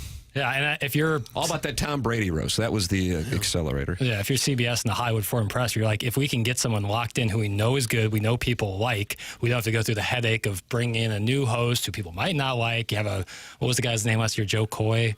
That people he didn't resonate. No idea who he was. Yeah, he didn't resonate with people. If you can lock that, I think the Oscars might be something similar with Conan O'Brien. I think he's going to be perfect, and I think they would probably want to get him locked in too. It's hard to get the right person with everybody complaining, and you can only do certain jokes. Was there a Seth Rogen joke that got edited out? Did you see that? There's a bunch of jokes that got edited out. She told on Stern the next day. that were edited out by, I thought it was live. No, she chose cut. not to tell. Right. Edited out would be the wrong. But Seth Rogen did a joke, I guess, that they deleted. Or did you see that? Really? Is that right? They just silenced the mic? Again, I loosely know the facts here. I like to read a lot of headlines without actually... Headline hunting. Yeah, but he made some joke about doing something to Kermit the Frog or something. He was working kind of blue. I believe that's, yeah. He was working kind of blue, and they probably just deleted the mic there for a few seconds. But I think the fact you can lock somebody in that everybody agrees did a good job, there's very few options. Right? Ricky Gervais made him mad because didn't he just destroy the room? Yes, he was my favorite. That was one of the all-time greats. That was 2020, a month or two before COVID hit. Yep. Yeah, I think Conan's going to kill it as the Oscars. I think the younger folks and older folks alike think Conan is the bee's knees. I sure do. Yeah, he's hard enough. He's always my favorite late night host. I know that's kind of a weird take, but you were 11 when he was on the Tonight Show. I know, the TBS days. Because TBS, as a kid, would play Fresh Prince of Bel-Air, the aforementioned show. They'd play reruns of Seinfeld. They would play reruns of The Office sometimes. And then at night, it would be Conan. You get promos for Conan, whoever he had on. And I always thought he was really funny. It is funny. Physical comedian. And now he does his podcast. I think Conan's great. Your opinions on Conan O'Brien are welcome by calling. That or the Arenado trade. Either way. 314-974-0101. You can email in, too, the morning after at InsideSTL.com for the Design Air Heating and Cooling email of the day. Design Air is online at designairservice.com. Doug, it is cold, and more snow is in the forecast. How about that? I don't like it. 75% chance of snow on Friday in the St. Louis metropolitan area. 1 to 3 inches is what I am seeing on my iPhone. So I don't know what they're saying at the 2 Fox Martin, but another 1 to 3 inches on top of what we already have. Well, the roads are now clear, so it's time for more snow. There you go. So, hey, if you're dealing with heating issues, it is going to be cold, continuing to be cold in the St. Louis metropolitan area over the next, I don't know when this is going to go away. I guess we're not forecast to be above freezing for the most of the day until maybe Sunday. A high of 37 on Sunday, low of 26. Otherwise, it is going to continue to be super cold in the metropolitan area. Looks like next Friday, 45 degrees, Doug. That's the best high we got over the next 9 days. That'll get rid of most of the snow. Melt a lot of it. Design Air Heating and Cooling. That's Seth Goldcamp. I'm a client. Martin's a client. Doug's a client. And Seth has been the longest-running sponsor on TMA. 10 years. Long-time sponsor, and we're long-time clients. It's Design Air Heating and Cooling. CBSSports.com. With this column just posted on trades in Major League Baseball. They write, there will be trades between now and the start of spring training, and that's inevitable, and some will involve big names. No longer are January and February a time for minor signings and small flips. Major business happens after New Year's. With that in mind, here is a trade market reset with the 10 players or 10 groups of players most likely to move between now and spring training. And number 1, Nolan Arenado and Sonny Gray. How about that? Really? St. Louis has already agreed to one Arenado trade this offseason. They had a deal in place to send him to the Astros last month, but Arenado used his no-trade clause to block the move, and then Houston pivoted to Christian Walker. The Cardinals owe Arenado $64 million over the next 3 years and were reportedly willing to pay down $5 million per year as part of the Astros trade. They might have to eat even more money to get a trade done before spring training. Complicating Arenado's trade market is Alex Bregman, who remains unsigned and gives potential Arenado suitors an alternative at third base and thus leverage over the Cardinals. With his 34th birthday coming up in April, Arenado is now a league average hitter and above average, i.e. no longer all-world defender at the hot corner. He's reportedly open to playing first base to facilitate a trade, which is a pretty good indication he wants out. Arenado at first makes no baseball sense given his third base glove. As for Gray, who's owed $65 million over the next 2 years, which is not outrageous for a pitcher of his caliber, the challenge could be finding a team with $25 million, Gray's 2025 salary, and spending room still available. This late in the offseason, many teams have spent most of their money, and the short-term control will limit Gray's trade market to contenders. St. Louis is entering what they're calling a, quote, reset, and lowering payroll is apparently part of it. Unloading Arenado and or Gray is the easiest way to accomplish that. They say the potential landing spots, Doug, this will surprise you, the Red Sox and the Yankees. Yeah, who could have seen and then that also coming? a third team the Mets. Oh. And then they just throw out maybe the Angels. Are some of these stories now AI driven? There was one about Arenado, and it said also trade available is Bregman. I'm like, he's not a trade candidate. I feel like the AI aggregate might have sign and trade. Somebody's going to sign him as a free agent, then trade him. Maybe Sonny Gray is having second thoughts. It seems like teams either have unlimited money, can spend whatever, or they have none. That's right. And there's basically 3 of those. Yeah. It's quite a time. If we need to tie it all together, we get Brett Hull on the phone to talk about Sonny Gray. They're buddies from Nashville. Oh, is that right? Oh, yeah. really? Playing at Troubadour, probably. If I had to guess, that's where Hull play. If I'm not mistaken, he's played with Justin Thomas down there, Doug. Anybody watch TGL last night, by the way? Beat anybody? It was pretty entertaining. I saw a few minutes of it. I wasn't expecting it. It was pretty entertaining on ESPN. 2 hours. It was pretty entertaining. I would recommend it. It looked like a really neat facility. It really. I kind of thought. I didn't kind of. I thought it was going to be ridiculously moronic, but it was pretty good. Jackson, did you? I'm surprised you didn't. Missouri Tigers, LSU Tigers. I was locked in. I just kind of got scolded for asking. You really did. I was locked in. How dare you? I haven't tried. Sorry, halftime. Okay. You're watching the Blues and Wild then. No. Don't say it like that. Tell you like what? No. Like heavens no you wouldn't watch. I was probably just breaking down film, looking at, what I liked. Defensively, loved the effort. Which team we're talking about now? Missouri. I'm a true son, in case you forgot, Doug. And so. No, I know that. 8 o'clock rolls around. Also, by the way, one day college basketball will figure out that 2 hours is not enough time for a college basketball game to go on. At 8 o'clock yesterday, Kentucky, Georgia had 7 minutes left to go. So you were hopping, Matt? I had to go to the ESPN app, sign in, sign out. Just further proof that we need to centralize the streaming. Doug, centralize the streaming. Has any Mizzou 8 o'clock tip started with the TV coverage intended the way it was supposed to? It just never works that It way. never works. Tale as old as time. You can get involved on the program, 314-399-9646, Air Comfort Service text line, and then the YouTube chat is active as the day is long with 253 friends of the feather in there at youtube.com/TMASTL, and that includes Diddles the Piddles, Tunneling Gerbil, Droid Effects, John Scores, Tiny Peepee, and Timothy Chalamet's Sheer Stockings. They're all in there talking it over, and you can join in the conversation as well. Jeremy Rutherford's going to be in studio coming up, and then Martin's got a surprise guest at 9:30 on the Collier and Thompson phone lines. This is TMA, presented to you by Brown and Crouppen on 101 ESPN.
I clicked on the wrong song.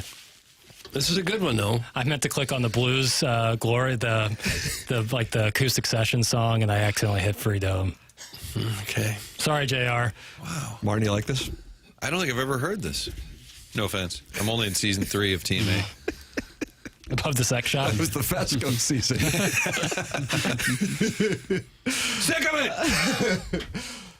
Well, ladies and gentlemen, this is The Morning After. It's presented to you by Brown and Crouppen, Tim McKernan, Doug Vaughn, Martin Kilcoyne, Jackson Burkett. And look, Doug, look who's over there. It's Jeremy Rutherford. I saw him standing over there. Hello, JR. Hello, Douglas. Elvin Vaughn. Yes. You made it here all the way from Jeffco? No, Minnesota. Oh, yeah. You didn't even go home. Tim, I was telling these guys, don't judge the attire here. I was in a hotel bar with Derek Gould about 7 hours ago having a cocktail. Mike Russo at the Marriott there in Minnesota. Jumped the plane, not too much sleep, and so here I am in my Jeffco garden. Wow, tip of the cap to you, sir. It's okay, but I said it's blizzard casual right now. I just realized I have a lunch meeting after this, and I dress the way I normally dress. But it's okay. It's a friend. Wow, my goodness, real big tip of the cap for being in here. Then so you went home and slept for, what, an hour? Yeah, back to the hotel for an hour and a half or so. But did you come straight from the airport here? Yeah. Okay. Yep. Listen to you boys. It's great turning on the radio and hearing your voices. How about that, Doug? I like the Chairman Kurt repping Jeffco there. That's the first thought that comes to my mind, too, when I go in a ditch. It's not, called AAA. It's called, is Jeb working? I could call my cousin Jeb. He could get, no, he's working the pizza parlor late last night. He's probably not up. JR, last night we got a little, I don't want to say terse with Jim Montgomery. I don't think that would be fair, but he, perhaps in his first time in his tenure with the Blues, expressing frustration with his team. Yeah, you can kind of see it in his face. Definitely hear it in his words, but kind of see it in his face. I think, in talking about giving up that 2-goal lead in the third period and then losing the game, that's a game they could have had against a good team. And I know Minnesota's playing without, Kaprizov and some of their top players, but they're still winning games. And if you can walk out of there with a win against Minnesota after what happened in Columbus, you're feeling pretty good. Even Doug Armstrong, he was on the trip, saw him inside the locker room, and, none too pleased. So tough one to take, and I agree with you that Montgomery kind of a little more outspoken than he has been. And we were asking Rivers about this earlier, too, about just the vibe. Did you sense that since you were there? Like the team knew that they kind of let that one get away? Yeah, and you know what? You guys have all been there before when you're talking to players, and maybe you listened to the interviews last night. Sometimes you can lob the players a softball and see which direction they're going to go with it, and then you can kind of see what the tone of the interview is going to be. And, I mentioned, too, I didn't try to go Calvin on Jake Neighbors. But Calvin. But I said to Would Jake, you say tough night, score 4 unanswered goals, and then lose 6-4? What would you think about that? I said to Jake, love Cal. You guys get down 2 and you get back in that game. And sometimes, I don't want to say you try to provoke him or prompt him, but you can see if you're going to get some honesty from him when you set it up that way. And he jumped right on it and said, it doesn't matter. You got to close this out. 4-2, if we're a playoff team, no excuses, no questions asked. Yeah, I noticed. I was listening to his post game, and I was wondering who asked that question because he was quick to say, yeah, it's great. Hey, 4-2 doesn't matter. We came back, but we didn't close it out. So there's some frustration there. I'd said you sensed it from both Neighbors and Montgomery. Yeah, definitely. And again, I'm not trying to act like there's some sort of scheme with the question, but if you ask him, hey, you should have closed it out, you might not get that answer. Right. So I think you set it up that way and you get the honesty. Did you say what a comeback? What about that? Did you ask that? Were there certain players in particular they weren't happy with, or was this a whole team effort that kind of fell apart? You can look at a lot of things in that game last night, but I just keep going back to Minnesota's 4th goal. If you guys, I know it's tough to remember, so many goals scored, but Colton Parayko's sitting behind his net, right, with the puck, and he's standing there. He's surveying the ice, and he looks up ice. And this is what Jamie was talking about. I heard the interview. Instead of those tight, short passes that they were doing early, this is a long pass up ice through the neutral zone, and Brandon Saad doesn't skate into it. Minnesota brings it back. Robert Thomas loses a board battle, and the puck's off Zuccarella's stick and over to Middleton, and he scores. And that's the 4th goal. And then, you have the bad break with the 5th goal and the Broberg broken stick. But that 4th goal, that can't happen, and that's what let him back in. You are welcome to send in 2-part questions for Jeremy Rutherford here on TMA, 314-399-9600. 4-6. Another thing that you heard us talking about with Jamie Rivers and what your perspective is on this, which is the goaltending. You score the amount of goals that the Blues were able to score on the road trip. I think if you would have been told that going into the trip to Columbus and then what wound up being an extended stay in Minnesota with the weather back in St. Louis, you'd go, okay, well, they had to have picked up at least a point, if not two, maybe all four, and instead not what winds up happening. What are your thoughts on what we saw from Hofer on Saturday and Binnington last night? Yeah, no, it's a valid point for sure. And I'm like Jamie, I think this goaltending tandem's really good, and I think it has been good for much of the year. But you can't write the story without talking about what it's looked like lately, particularly these last two games. And I had a couple paragraphs on it in my story at The Athletic today. The team save percentage, Tim, is now down to about .898. And you're talking 10 goals against, 5 against Binnington, 5 against Hofer in the Columbus loss and the Minnesota loss. To me, getting away from the stats for a second, there are some goals that Binnington just doesn't look as comfortable, confident that as he normally does. I mean, there's shots from the point, whether there's a guy in front or there's things going on in front of him, usually he's still on top of that. And sometimes lately I've been surprised that the puck's in the back of the net. Now, again, I still think for the most part he's been good throughout the year, but I just feel collectively these two, the past couple games, haven't been as good as sharp as they've been this season. Yeah, there's a couple of moments where you say you just need a huge save, even if he gets hung out to dry, where you just say, because you can excuse a lot of them, well, it was an odd man rush, well, he didn't have a chance there.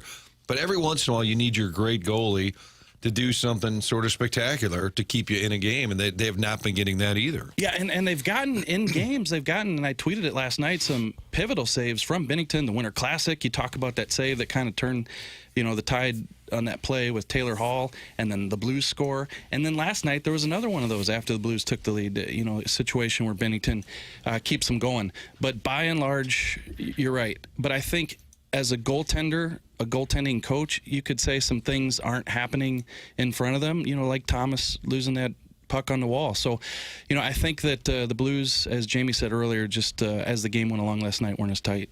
Jeremy Rutherford in studio with us. We've got a bunch of two-part questions coming into the Air Comfort Service text line. Send yours in. We'll do the two-parters with JR coming up next. Martin has a surprise guest. Won't give us any hints, Doug. No, none whatsoever. That's coming your way at 9:30. This is TMA on 101 ESPN.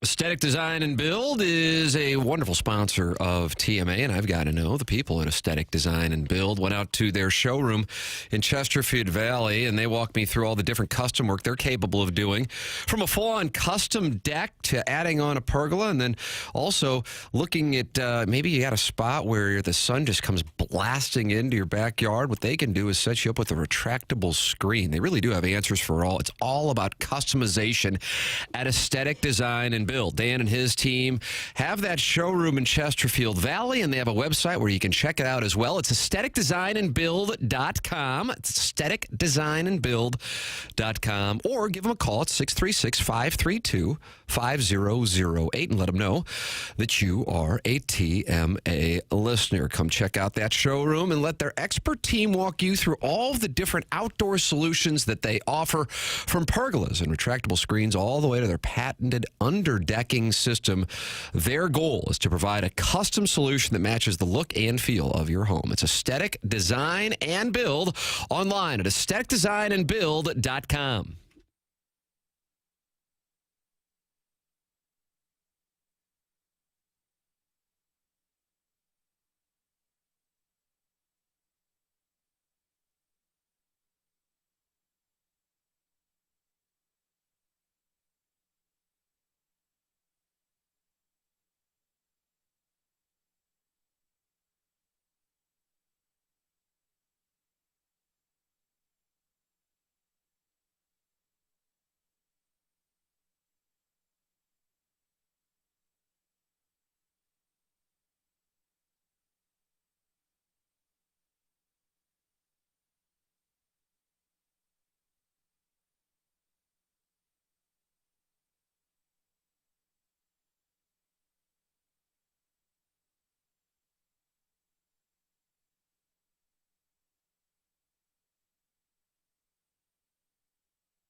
It's TMA 101 ESPN. Tim McKernan, Doug Vaughn, Martin Kilcoyne, Jackson Burkett on the ones and twos, and Jeremy Rutherford is in studio with us following a disappointing road trip across the board, but really especially last night. You can watch the show, youtube.com/TMASTL, and send in your two-part questions via the Air Comfort Service text line, 314-399-9646. I got this text from a former member of the International Brotherhood of Nitwits, Kevin the Non-Ling, the non-gay. He worked with producer Joe. Doug, Joe has a landing strip, as you've talked about. Okay, I don't talk about it. He says, can you ask JR if he has any sense of where Snuggerud is? He likely wouldn't announce he's leaving before his season is over, but how likely is it that Armstrong would trade him if/when they decide there isn't commitment from Snuggerud? You had a chance to spend some time up there with him, and I'm curious what you have to say. Yeah, I can only go by what Jimmy has said when you speak to him, and I know that I've written this a few times, and people still say, yeah, but he's not committed. He didn't come here a year ago, 2 years ago. So, all I can report is what he's saying. And last year, I got the indication that he felt, even though he's going back to Minnesota, that it was going to be for one more year, his junior year this year, and then he would turn pro and go to the Blues. And I say, well, hey, Jimmy, I realize that's what you're saying, but, for Blues fans who think that you're not committed, he says, all I can say is that I feel like I'm going to be there next year. And he reiterated that this week as well. And, things have gone well for him. He thought they were going to have a real good team at Minnesota. They do. They're ranked third in the league. He's got 17 goals, playing real well, third leading scorer in the country. And Doug Armstrong, Alexander Steen, and Jim Montgomery had dinner with him a couple nights ago. Mm-hmm. And so I think the relationship is great. I think he feels like he's improving at Minnesota, and he wants to win the Frozen Four here at Enterprise and probably sign with the Blues after that. Let me go into some of these two-parters here. Hi, JR. You can text yours in, 314-399-9646. Hi, JR. I want to ask why the Blues can't beat bad teams, but maybe are they actually a bad team? And then second, my brother-in-law wants to do nude snow angels with me. Is that better for the front yard or the backyard? Oh, the backyard. Nobody can see it. It's a question. This is brother wants to do that with it. Brother-in-law. Oh. Brother'd be weird, man. Yeah. Is that the thing now? I saw a few on the phone as I was, sitting at the airport. What, nude snow angels? Doug, is that the thing? It's not a thing for me. Well, I think both my brothers are hot. Okay, it is for Charlie, apparently. You could do that and get in a hot tub with them and cool off, right? That's Randall Gritchick. Question number one. I want to ask why the Blues can't beat bad teams, but maybe they're actually a bad team. See, I think they're a good team, and I think they feel like they're a good team, and I think that's why they're pissed about last night in particular. Yeah, I think they're, whatever you want to say, good team, decent team. But it is, I get the question because it does get to look like it's a, hey, look in the mirror type question, right? Because you have a situation where maybe other teams are saying, you can't beat the Blues. They're a bad team.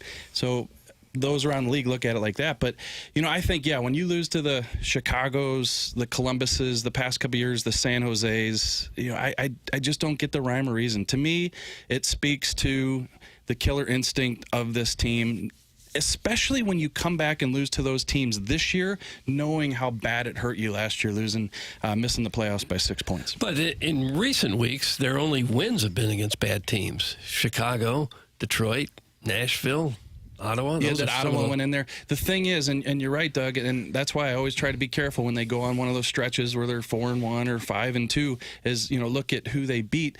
The thing is, you look at that Ottawa game, that might have been one of the best games they played all season. So I think you see some good positive things, and you have to tell yourself, regardless of who they played tonight, they would have competed and maybe beat some of the better teams in the league. But then you come back and you lose to a Columbus, which we think of them as bottom 3 or 4 team in the league. They're actually not. They're middle of the pack this year. So there's been some bad losses, no doubt. Please ask JR what in the world we're going to do with the goalie situation. Also, the Buchnevich contract extension is looking like a disaster. That's from Harrison's brother Master. He's not in a good place this morning. No, he's not. Yeah, we touched on the goalie stuff. I just think these two goalies are good at what they do. The team believes in them. Armstrong wants to compete, so I can't see him moving a Jordan Binnington. You do have the trade deadline coming up, and maybe that'll take on a life of its own with the fans as we get closer to that. I know there's fans in Joel Hofer's camp that would like to see him get some more playing time. But I think Jim Montgomery, he said it. I asked him yesterday. He said, we think that we're going to continue to roll with this 2-to-1 ratio, Binnington-Hofer. So I think that's where this thing is going to stay. Mini breaking Blues news. Did you see this? JR just announced that Andy Taylor has transferred his Blues ownership to his niece, Carolyn Kindle. So the soccer owner is now a part owner of the Blues. So within the Taylor family, they've moved it around. Anyway, mini breaking news. I like the mini breaking news. The 6-1 hate. Is the 6-1 hate like a signature texter here on 101 ESPN? I think so. Oh, is that right? Okay. Yeah.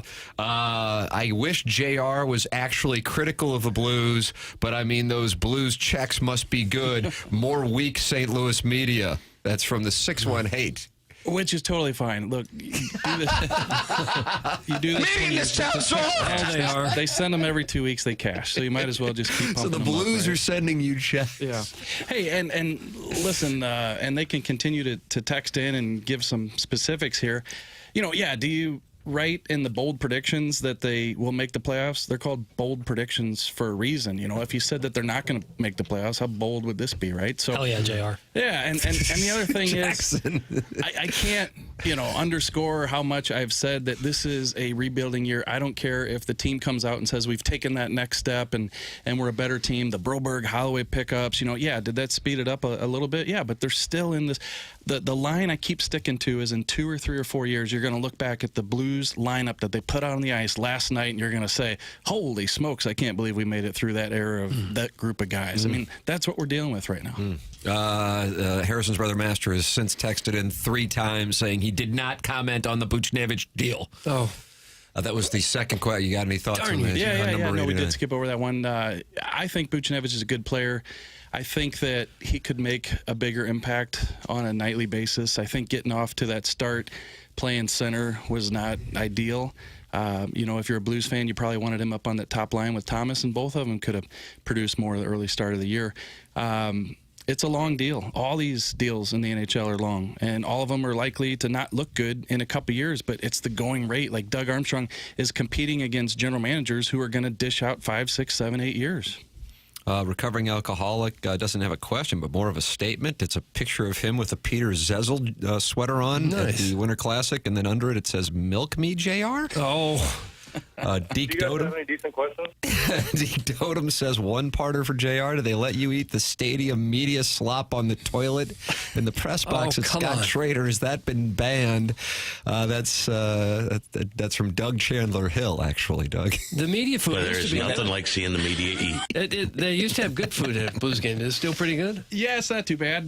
Do a good job with that. The prices keep going up over the years. No, it's not free. It used to be free.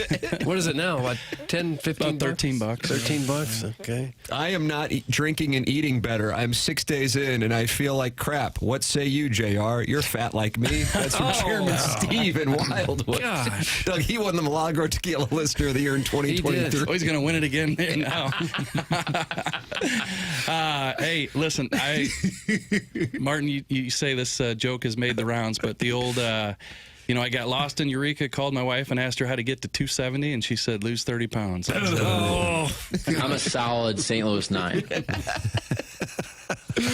Steve and JR thinks the window doesn't crack open until 2026, 2027. That's from the 6-1 hate, not the 6-1 hate. 6-1-8. Now they're copying each other? Yeah. No, that's a valid look at it. I mean, look what these Blues players did at the World Juniors. You had 9 of them. Dvorsky, 5 goals, 9 points, 5 games. You had Stansel, Jacob Stansel. Like, these guys are doing things. You don't know if it's going to translate. You don't know when they're going to get to the NHL. But that's why I keep saying that's what they're building toward. And it's not like you're going to be playing a roster full of 21-year-olds in a couple years. Then you can kind of shape it with different players than we see on the roster now. You're going to be able to go and spend some of the money that you'll have to build around some of these top draft picks. I think they have to be incredibly encouraged by what they saw over the last week with the young guys. I mean, across the board. I know that's what Doug Armstrong was addressing yesterday. Whereas if you look at the Cardinal situation right now, I realize both short term, but I also kind of look over the next few years. I'm going, I don't know when this thing's going to restore order. I'm encouraged by what's going on with the Blues. Again, not necessarily going, okay, this is a cup contender in 2025, but as far as the young players, what are your thoughts on that and what Armstrong had to say? Well, yeah, and I agree with you. But the thing here is that people say, yeah, but you shouldn't have made these mistakes that got you to this point. Well, that's true. But at some point, after enough criticism of the Blues, and here I'll get another paycheck next week for this one, is you have to move on at some point because it is what it is. And if you don't fix it and if you don't make moves like they've tried to do here, you're not going to get to that point in 2, 3, 4 years, however long it takes. So, hey, listen, we've all been critical, myself included, of some of these contracts, how they've handcuffed the Blues, especially the ones back on the blue line. And Doug Armstrong, has sort of owned up for those. But at some point, he has to say, okay, what's signed is signed. We're going to try to get through these couple years, and hopefully we can lean on these young kids. And if you look at what they've done, the resume, 9 of them, 7 of them last year, these are the most prospects in the NHL playing at the World Juniors. So, hey, that and $17 will buy you a Starbucks. But for now, it's kind of something that'll, you can at least look forward to. Jeremy Rutherford with us here in studio. He's with us on Wednesdays and always enjoy the conversation and the 2-part questions from the audience. JR, thanks for coming in. I mean, my goodness, Doug, he was at a cocktail lounge in Minnesota just a handful of hours ago. Quite an effort on your part. With some cheese curds trying to build up the frame here. Who's more fun, Mike Russo or Mike Caruso? Great question. Definitely Mike Russo. Oh, there you go. Generous executive Mike Caruso. There's Douglas. We got a surprise guest. Thanks, JR, for coming in, especially on. Yeah, and Jackson Burkett with the applause celebrating Missouri's win over LSU. Hey, we got Martin's surprise guest coming up here in a matter of moments on the Callier and Thompson phone lines. We're not getting any hints. I have a surprise Rolodex, and it landed on this one. How about that? That's coming up here. Design Air Heating and Cooling email today at 10:45. If you are a little sluggish, it sounds like Stephen Wildwood's battling through it. So is JR, although we might understand the reasoning for that. Low energy, low motivation, fatigue, tired all the time, weight gain, or muscle loss, especially belly fat. Those are symptoms of low testosterone. That's when you can go to Mentality, a local healthcare facility that specializes in helping men feel and perform at their very best, with board-certified physicians providing a full physical consultation and blood panel analysis all during your first visit. I have gone out there. I have gotten tested. Super easy, super friendly. You're in, you're out within 20 minutes. Mentality focuses on free testosterone levels, which many doctors overlook, ensuring your treatment is tailored to your body. Get checked out. It's worth it to know and to start feeling better if indeed it is an issue. Here's how you can do it. Go to mentalityhealth.com/radio. That's mentalityhealth.com/radio. This year, stop settling for a fraction of your potential. Mentality's New Year offer is your chance to take back control. Men today have 30% less testosterone. Take back your numbers. Visit mentalityhealth.com/radio to get access. Martin surprise guest coming up next here on 101 ESPN. This is the Morning After, presented to you by Brown and Crouppen on 101 ESPN and youtube.com/TMASTL.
Love talking about Schnucks. Not just a great spot for all your groceries, kind of a fun place to hang out. They're always doing something creative for you, including that rewards program. You get the app, it's on your phone, and now when you have a birthday, you're going to get a free donut. Yeah, it's all the personalized perks coming to your Schnucks Rewards app. To get that free donut, just add your birthday to your rewards profile. Put it in the Schnucks Rewards app.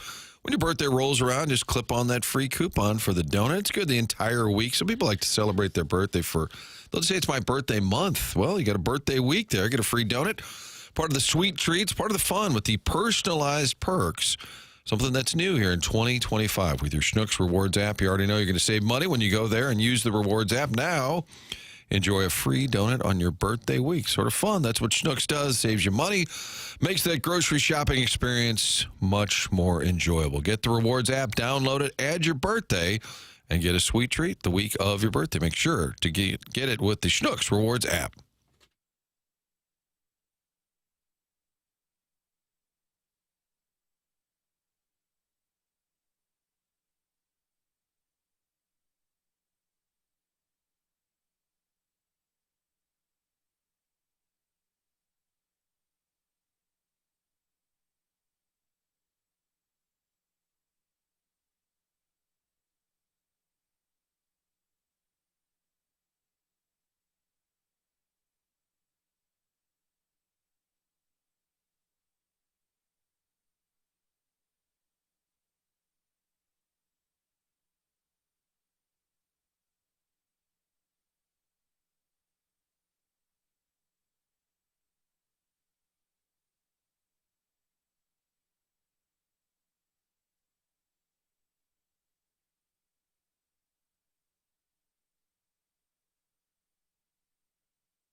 This is Action Jackson with a Sports Center update driven by Johnny Londoff Chevrolet and Johnny Londoff Autoplex. As I alluded to earlier in the show, Florida defeated number 1 Tennessee last night by 30 points. That makes Florida the first Division I school to defeat an AP number 1 team in both basketball and football.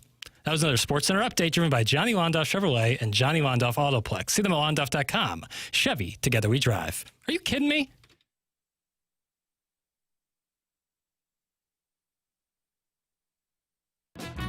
Surprise, surprise, surprise. Now what, if anything, that ball contains, we don't know. This is an adventure you and I are going to be taking together. You've got a big surprise coming to you. Doug, that's a sign that we have a sketch/bit, and it's the surprise guest here on 101 ESPN. Martin won't give any hints, so we are flying blind. Yeah, well, that's what I like about it, but I think it's somebody that you know well. So call or hop on. I've got Tim McKernan and Doug Vaughn, some savvy journalists sitting to my left. Yeah, I'm somewhat familiar. Listen, Marty, I've been hoodwinked and bamboozled this morning. I thought you might be on. I'm not paying attention to who you're working with in radio. I mean, I'm busy every day delivering the news to the fine folk of the Ozarks. Steve, I thought you might be working. I thought you might be I thought you might be working with Coos. You know, for all I know. Oh, no. Listen, I'm a busy man. I can't track your radio. For all I know, you're working with 50 grand pots and pans Desir. Oh, no. Oh, so wait a minute. I forgot to tell Sevy it's you guys. And then producer Jackson, like that's his real name, producer Axton Jackson, calls me and says, "You ready to go on with Tim and Doug?"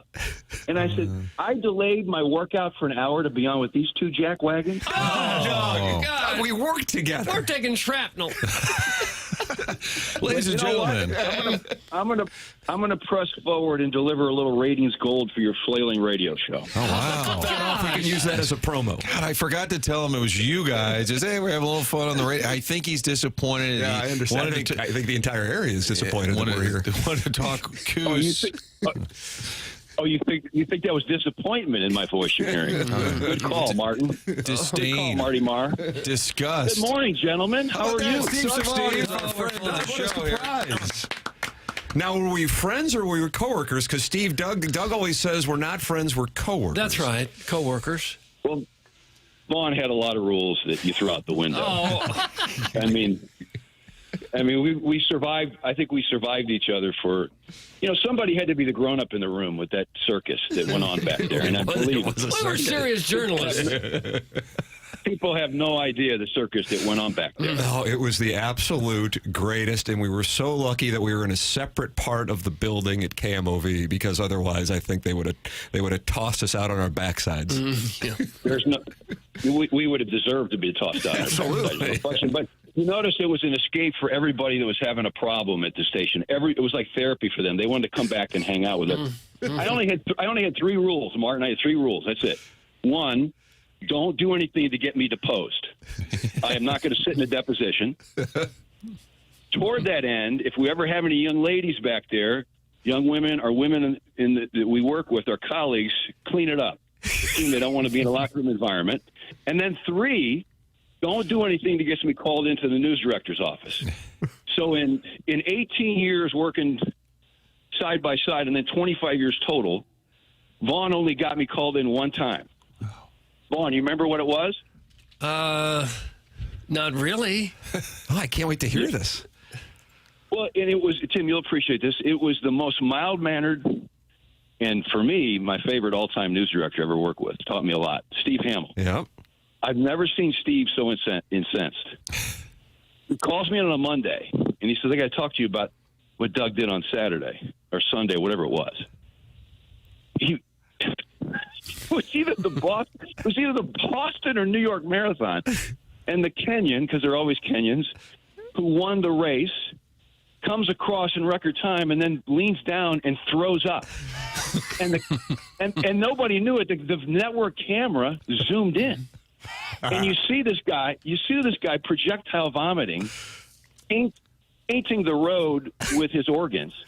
And Doug, for some reason, decides to include that in his highlight package. I wasn't editing back then. Someone else edited that. No, you were editing back then. Steve Hamill was the most mild-mannered guy. He knew how to manage people. He was, like I said, he was probably my favorite person I've ever met in the business. He lit me up like a Christmas tree that day. As if you'd have any control over Doug Vaughn. Yeah. Well, he lived through it, though, didn't he? What's that? He lived through it anyway, didn't he? He got through it.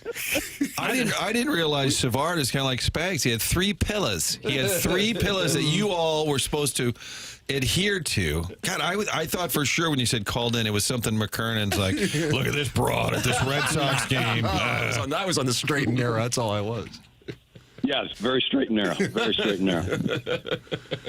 What's going on down in Springfield? Tell me about what's doing.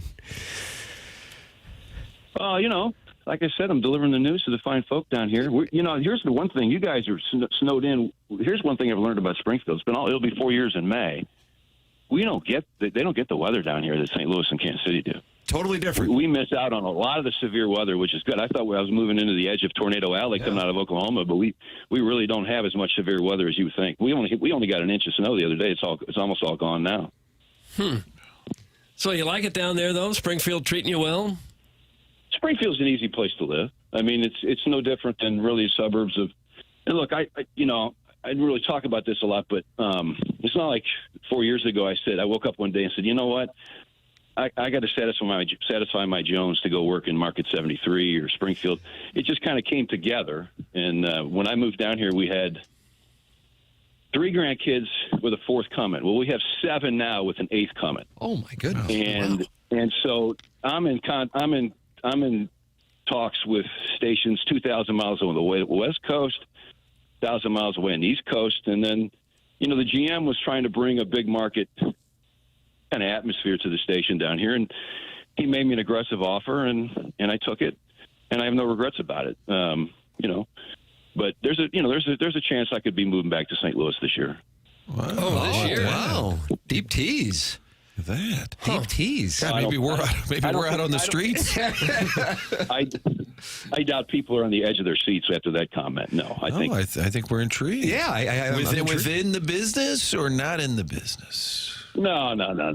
I have. There's no concrete plans. But you know how it is. You're contract to contract, and my thought process coming down here was one contract, and we'll see.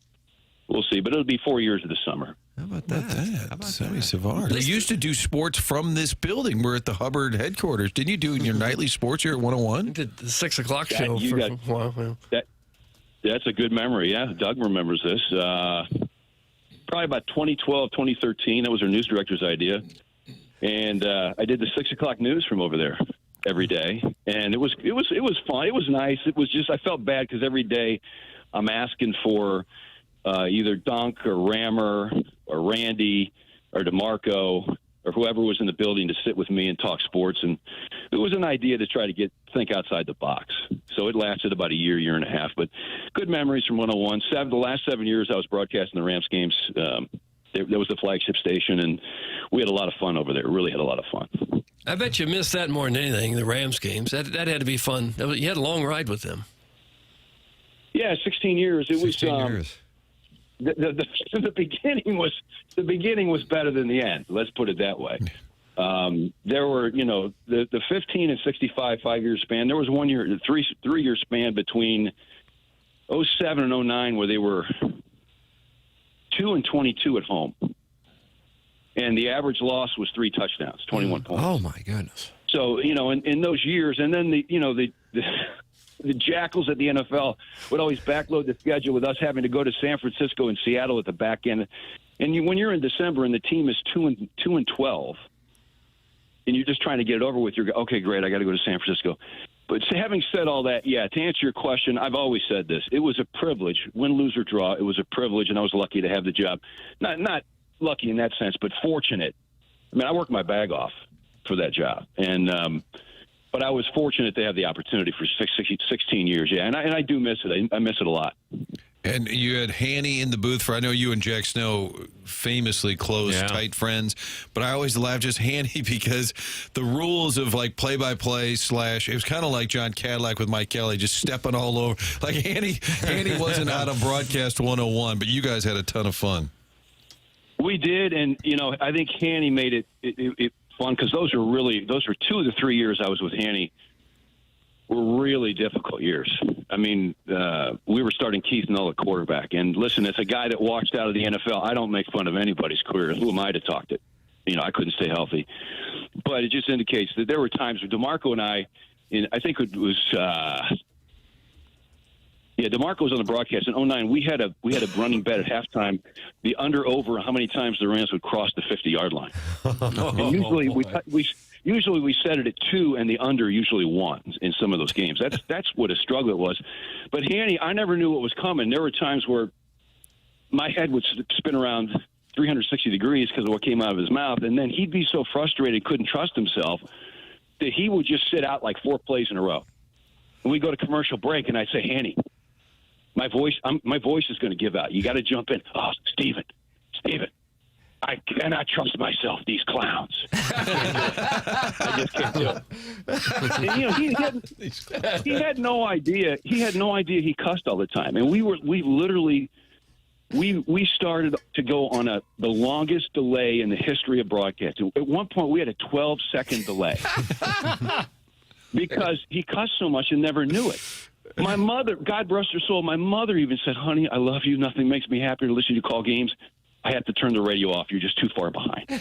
And Annie's favorite word, now, Annie's favorite cuss word was a 4-letter word beginning with the letters SH. If you know Hanny, that's PG. Verbiage from him. But what Jim Stassi did one year, we go to break, and we just, as soon as we go to break, we look at Hanny, and he looked back at us and go, what? I didn't say it again, did I? Hanny, yes, you did. And we've got a guy in the studio who's making minimum wage. We're trusting to press the button so the station doesn't get fined $200,000. And at the end of the year, he never believed he said it. At the end of the year, Stassi put together a montage of all the times he said, oh, shit. And it was like 20 times in a row. And he always had a proclivity for doing it right at the exact moment everybody could hear. Just as I paused, like, balls are in shotgun. Oh, no, the snap over his head. I paused, and Hanny goes, oh, shit. And just screams it out. I wish you would have just called them clowns. I would have enjoyed it on the broadcast. He did. No way. They'd miss tackles, and he'd say, Stephen. He and my mother are the only people in the world ever called me Stephen by my given name. He'd say, Stephen, next time, why don't they just play two hands patty cake on their butt? Was it difficult being in the spot that you were in with the Rams and the whole relocation, and then also being at KMOV and having to? I don't even know. I mean, I don't know how much you were aware of and how much that you're having to walk that line. Yeah, that's a really good question, and I've talked about this at times, but I kind of stayed out of that. I think Bernie Miklasz said it. As tuned into Bernie is for everything he does and talking to people behind the scenes. I think Bernie, like Bernie, for the longest time, I just didn't believe the NFL would allow, with everything going on and what St. Louis was trying to do to build a second stadium while still trying to pay off its first. I was naive and didn't believe the whole process was fixed and duplicitous. So I stayed completely out of it, and I really didn't. I put my head down. I had a job to do for fans, for the team. And when it really hit me broadside was in early December when the details of the relocation application came out, and the garbage that was written in there about St. Louis. That's when I was convinced that they were leaving. So the last 3 weeks were kind of difficult for me, but not until then, because that's when I fully realized that they were out the door. Sevy, looking back, the time at KMOV, who was more married to journalism, Tim or Doug? This may divide the room, I understand. Married to it. Yeah, I like that, Doug. Married. Well, both of them, if you say either one were married at one time, they definitely were divorced also. But, Vaughn always parades himself as a, hard-scrabble journalist. Yes. Old-school journalist. Mm-hmm. Yeah.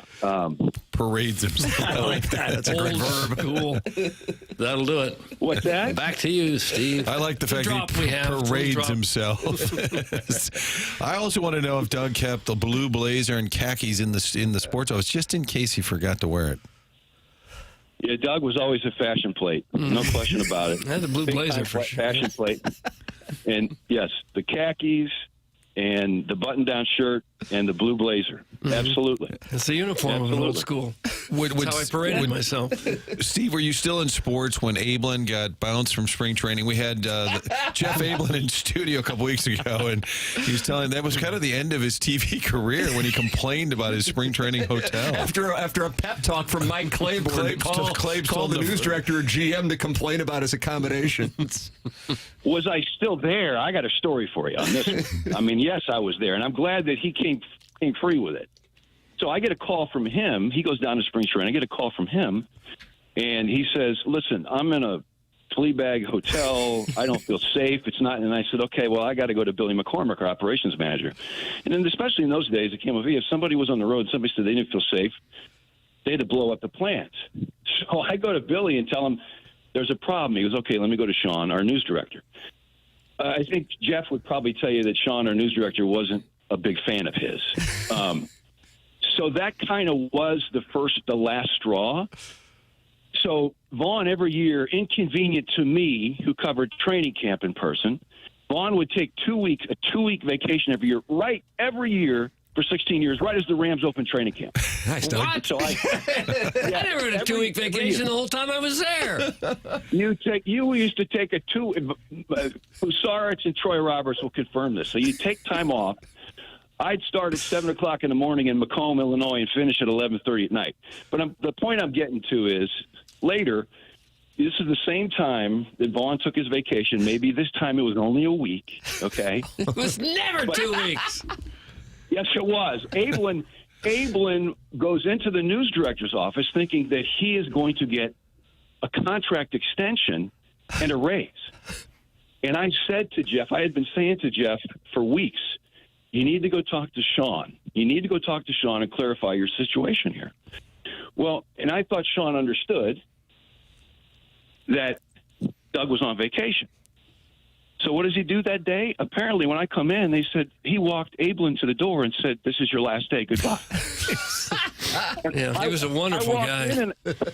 I walked in and said, and I'm not telling the story to make fun of Ablin. I mean, obviously, he came clean with it. I felt bad for him, but I felt bad for me because I walk into Sean's office and say, "You couldn't have waited 2 weeks till Vaughn gets back. Now I got to work 15 straight days." 2 weeks.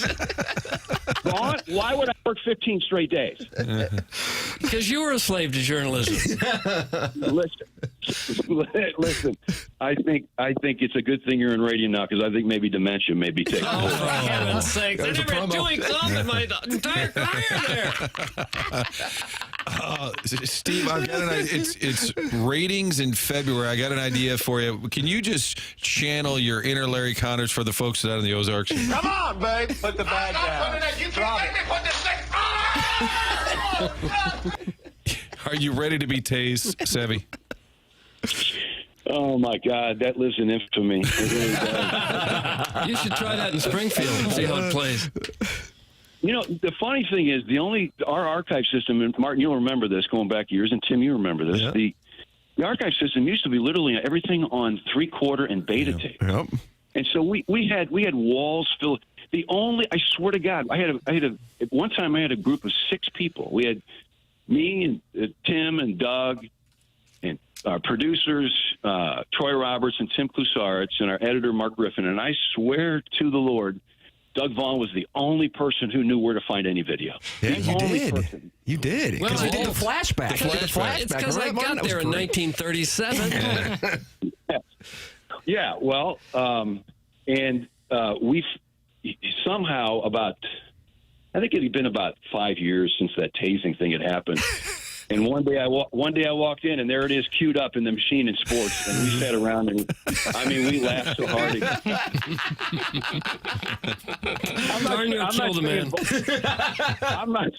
I'm not saying Vaughn pulled it and found it, but I'm not saying he didn't pull it and find it. Well, could have been Ablin. There's that journalism that. Oh, well, Steve, thanks for playing ball. I know you got a workout. We all got a workout we need to get to today. Yours is probably a little more intense than ours. I hope so. I mean, I'm counting on it. Great to hear from you. This is what a wonderful treat. Tip of the cap to Martin for booking it and also not letting you know that me and Doug were on the show. So that I think was key to the booking. Absolutely. Oh, I was looking forward to talking to 50 grand pots and pans. Yeah. He's in D.C. now, right? Is that where he used to be? Yeah, I think he might have been shown the door, I think. But the spring training grievance. He might have been anchor. He became a news anchor. He's a news anchor. Yeah, he was in Virginia and then D.C. I'm not sure. I'd love to get him on the show. I have not spoken to him since he left Fox 2, so it might be a reach, but I'll try. Yeah, he was anchoring the news in Richmond, then he was in D.C. Here's the thing. His legacy to St. Louis sports will be he had this unbelievable ability to shut Marshall Faulk down from speaking. Boy, end of story. That was it. Well, Martin, I don't have to tell you this. Marshall would only speak at select times. It was the same thing that R.B. Falstrom had with Jeff Scanina. Anytime, we very rarely got scary man Scanina to talk, but as soon as RB asked a question, he'd look at me and say, "I'm out." Rob had the same effect as Martin can attest, for whatever reason, on number 28. And Mike Martz got a little sideways with pots and pans. And so then Brian Burwell said, I'm going to handle this. I said, okay. So we were all at practice, and Burwell puts his arm around Rob and says, here's the thing about a press conference. You don't have to ask a question. He said. and Rob said, well, what do you mean? He said, I'm telling you, stop asking questions. Oh, outstanding. Steve Savard, the surprise guest here on Parkway the North Thompson Hall of Famer. Vikings. That's right. I sent him a picture. I was at Parkway North last year, and I said, your retired jersey's fading a little bit up there on the press box. Got to dust that off. Former Vice. Yeah, it was only they put me in simply as a publicity stunt to get the cameras over at Parkway North for the first time in 20 years. Steve, great to hear from you, man. Thanks so much. Gentlemen, carry on. God bless. Steve Savard, Doug. Good to hear from you again. Our friend from KMOV, not a coworker, our friend. Well, people are coworkers there. That was great. That's outstanding. How about that? Nice surprise guest booking, Thank you. Made better than booking your dad. I'm going to try to keep family members off the program. Oh, my goodness. I enjoyed that. I enjoyed the show Doug, today. you're finally, your 2-week vacation issues are... I'm telling you, not once did I ever have... They wouldn't even let us go on vacation in February because it was a ratings month. Poor Jeff Ablin. Nearly got murdered in Jupiter. Then he returns thinking he's getting a contract extension and a raise, and instead the guy walks him to the door, says that'll wrap her up. It was... Oh, God. When I texted Sevy the other day, I said, we just had Ablin on. And I said, he is a nut. And then Sevy said, that's one word for it. The great Jeff Ablin. Let me tell you about Design Air and the great Seth Golkin. Maybe he'll be a surprise guest one day. You never know who's going to call in on the surprise line. I do know this. If you're ready for some help with your furnace, there's only one number to call, one place to consider. That's Design Air. They've been doing this since 1904, right when Doug started at Channel 4. 1904. Fourth generation St. Louis business. That means they're going to be around for a long time. Any issues this time of year, it's tough. It's cold. If the furnace is not working properly, go to the folks at Design Air. The website, designairservice.com. They will not upsell you. They're there to repair that HVAC unit. Repair it, get it fixed, get it back up and running. That's what they are experts at doing. They work with their staff to make sure that's the goal every time. Get online, designairservice.com. Longest running TMA supporter. Am I supposed to whisper that? Like their longest running TMA supporter.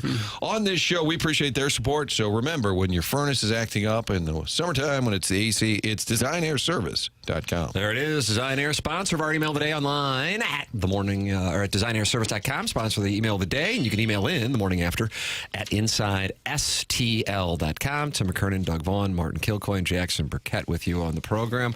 Martin has onboarding at 10 o'clock. Getting close to wrapping that up. But you're going to stick around for one more segment? Are we going into 9-4? Segment 9-4. Legally obligated to complete 9-4. That's what it is. All right, so great to have Steve Savard on as the surprise guest. Jeremy Rutherford in the studio. Jamie Rivers with us.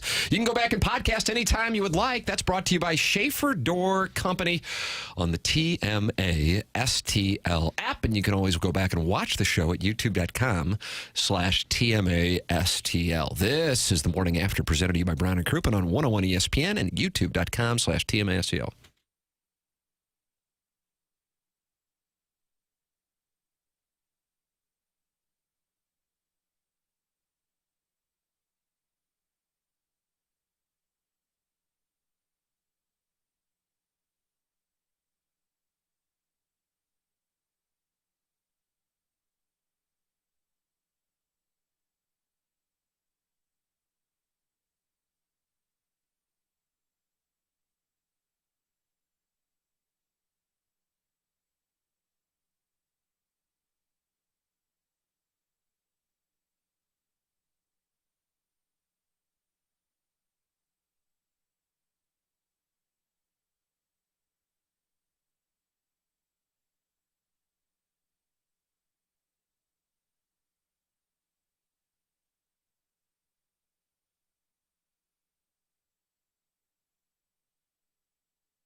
CMA 101 ESPN. Tim McKernan, Doug Vaughn, Martin Kilcoyne. Munganess, St. Louis Acura, Munganess, Burkett, Alton Toyota, 10 o'clock hour. Jackson Burkett's on the ones and twos. Chairman Kurt is sending me a text that Mr. Licks is on the Collier and Thompson phone lines. Oh, no. That he wants to cross-examine Doug on his vacation. Gosh. Good morning, Mr. Licks. Hey, good morning, guys. Were you down? You sound... You got any energy at all left? Oh, I'm torn up, honestly. Why? This week has been tough. I want to send thoughts and prayers to my friends in Huntley. You see, they're some of them, their heated driveways haven't been working this last week. Oh, no. And they've been stuck in their homes. I don't know. I guess there was just so much snow and ice. I don't know if it's a bad circuit breaker or something. Martin might know. Because of my electrical background. I noticed that the road through Huntley, Mr. Licks, Doug, do you call it Highway 67 or do you call it Lindbergh? Lindbergh. The toughest stretch of Lindbergh in the St. Louis area is in Huntley. Do you have any understanding, considering your closeness to the situation? There's something with the plow. Well, Martin, didn't CBC have a bunch of like trade school type classes or something? No, I missed that day. I think. You know, we did it. Chris Higgins was live last night at Frontenac Plaza talking about, and I thought people are not going to want to hear about these issues. People can't get to Brio. What are they going to do? Hey, Martin, it's Plaza Frontenac, not Frontenac Plaza. Mr. Licks is very sophisticated. Wow. This guy. But you can't. The problem is you can't shovel these driveways because you can't. The material, these things, you can't scrape and ruin it. You know, so they've just been stuck. And I don't know if there's any helicopters that could come and blow off the snow or what. But Doug, do you have any connections with You do a helicopter. Crowdsourcing for a helicopter to clear off a driveway. There was a Fox helicopter above my house. Like, how does local news have money for a helicopter? That seems ridiculous. They've had helicopters for years. Whatever journalism requires, we take care of. Anyways, I just want to send thoughts and prayers. And then, you know, the other thing is I really the TGL thing last night was a mess. I don't know. Tim, were you saying you liked it? I found it entertaining in the sense that it was obviously something that they weren't taking seriously, and I liked the boys mic'd up. Well, I'll give it another chance then. Please. I mean, it's great that they came up with these super creative and fun names for the teams, like the Bay Golf Club. Doug, you like the Bay Golf Club? I don't care for that.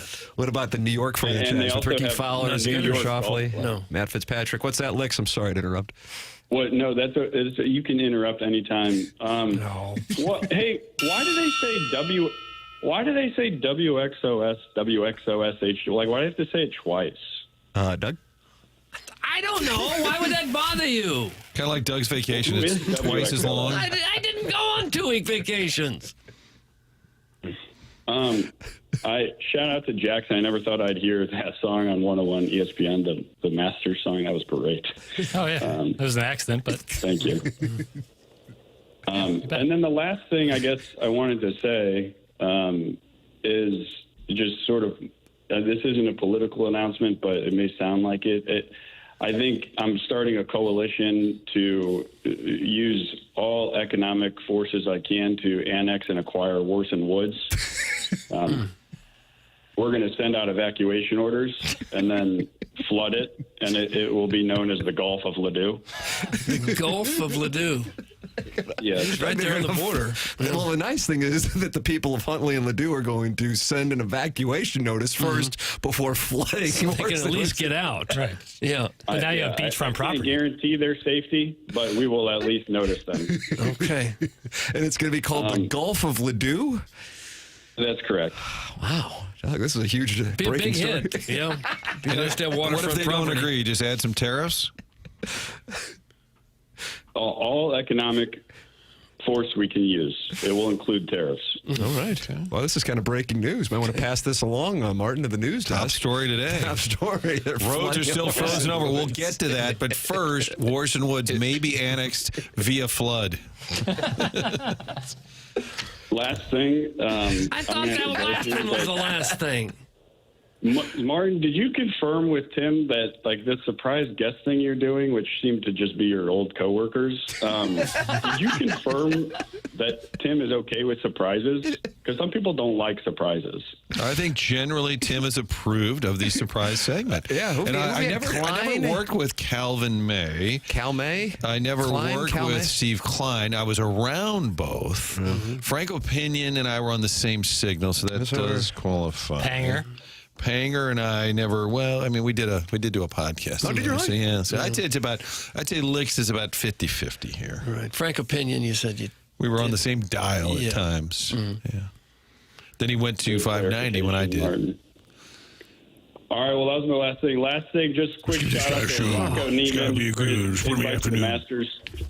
Second straight year invited to the Masters. Great news for Torque Golf Club, and that's all I got. Thank you, everybody. Okay. That's all he dug. That's all he's got. All he had. He unloaded all of it.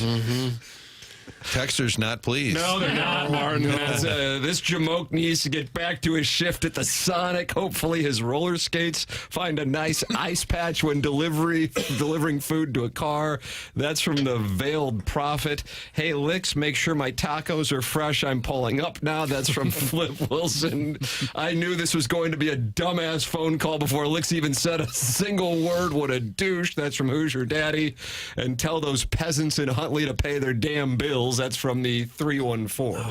But 30 minutes ago, you guys were chatting about iced tea. Yeah, we can talk more about that if you'd like. Manute Bowl Eligible says Licks' writing staff needs a shakeup. I think the Gulf of Ladue sounds pretty good. I don't know. All these people from Warson Woods will go with it. Just give up their property. So they're going to get an evacuation notice in Warson Woods, and then they're going to be flooded a brief evacuation notice, like 24 hours maybe to get out. Yeah, boy, that'd be a tough spot. And they're going to flood the place. It seems unfair in a way. Warson Woods wackos issued a response. Martin, they've been at war for years. Funny Licks, Warson Woods is one of the highest points in St. Louis County. You are so stupid. Please remember Wellington exposed your poor ass. That's from the Warson Woods wacko. Yeah, Michael Wellington did expose him last week when he called in about Aspen and his favorite restaurants and other haunts in the area. So, Doug, the wars continue in the Air Comfort Service text inbox. You can argue with us, attack Licks, Warson Woods wacko, whomever.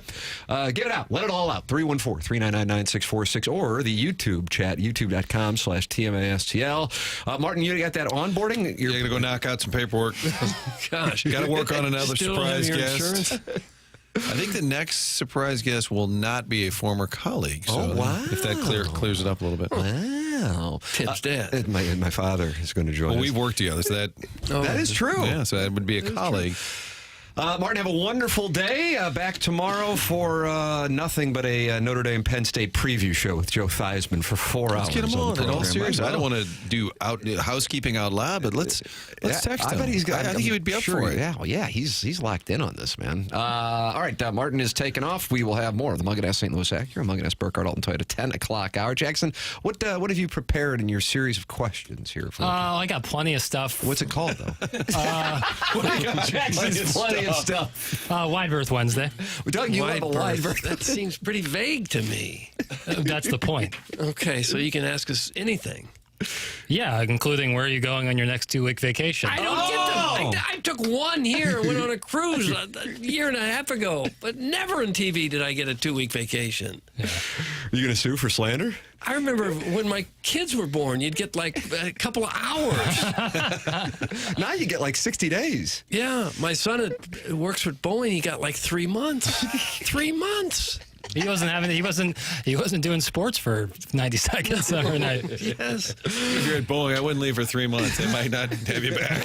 That's what I said. I said, aren't you worried that they're going to get by just fine without you and they won't need you? But that's the company policy. Oh, it's unreal. Ladies and gentlemen, the program's The Morning After. It airs on 101 ESPN.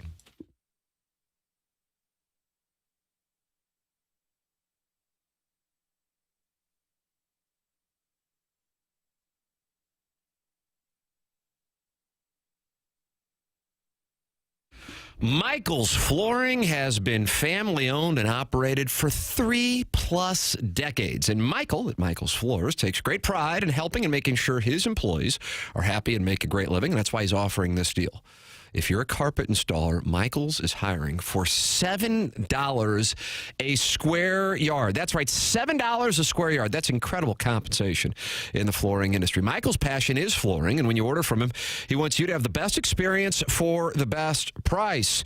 And Michael's is offering $7 a square yard to carpet installers. So if you're interested in working at Michael's Flooring, go to igotfloored.com. That's igotfloored.com. Michael's has it all, and they have so many varieties of all flooring in 3 easy-to-get-to locations in the St. Louis metropolitan area, in Creve Coeur, in Dart Prairie, and in St. Peters. Come see why people are loving getting floored by Michael, and make sure you visit igotfloored.com.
It's TMA 101 ESPN, youtube.com/TMA STL is where you can watch us. Air Alliance, sponsor of the studio cameras here on 101 ESPN.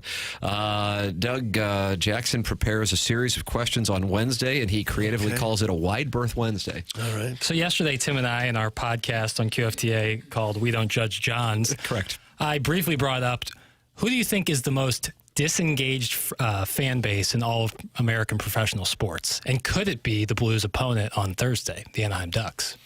You think about that, Doug? The most disengaged fan base. Yeah, it's hard to know, not being in every city in If you had to take an educated guess. Let me fire a bet at the pot.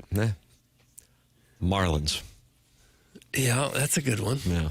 They don't think much of the Pirates in Pittsburgh. Oh, you think? I actually think they do love the Pirates in Pittsburgh, as weird as it sounds. Well, that's my understanding. Attendance has been horrible. I think it's just because year in, year out, they're hungry for success. And we saw flashes of it in the 2013 season. Cardinals had a series with them, great series with them. I think in Miami, I don't know what they can do there that's ever going to get that. I mean, you spent time there. I know it was decades ago, but I just don't think that's ever going to track.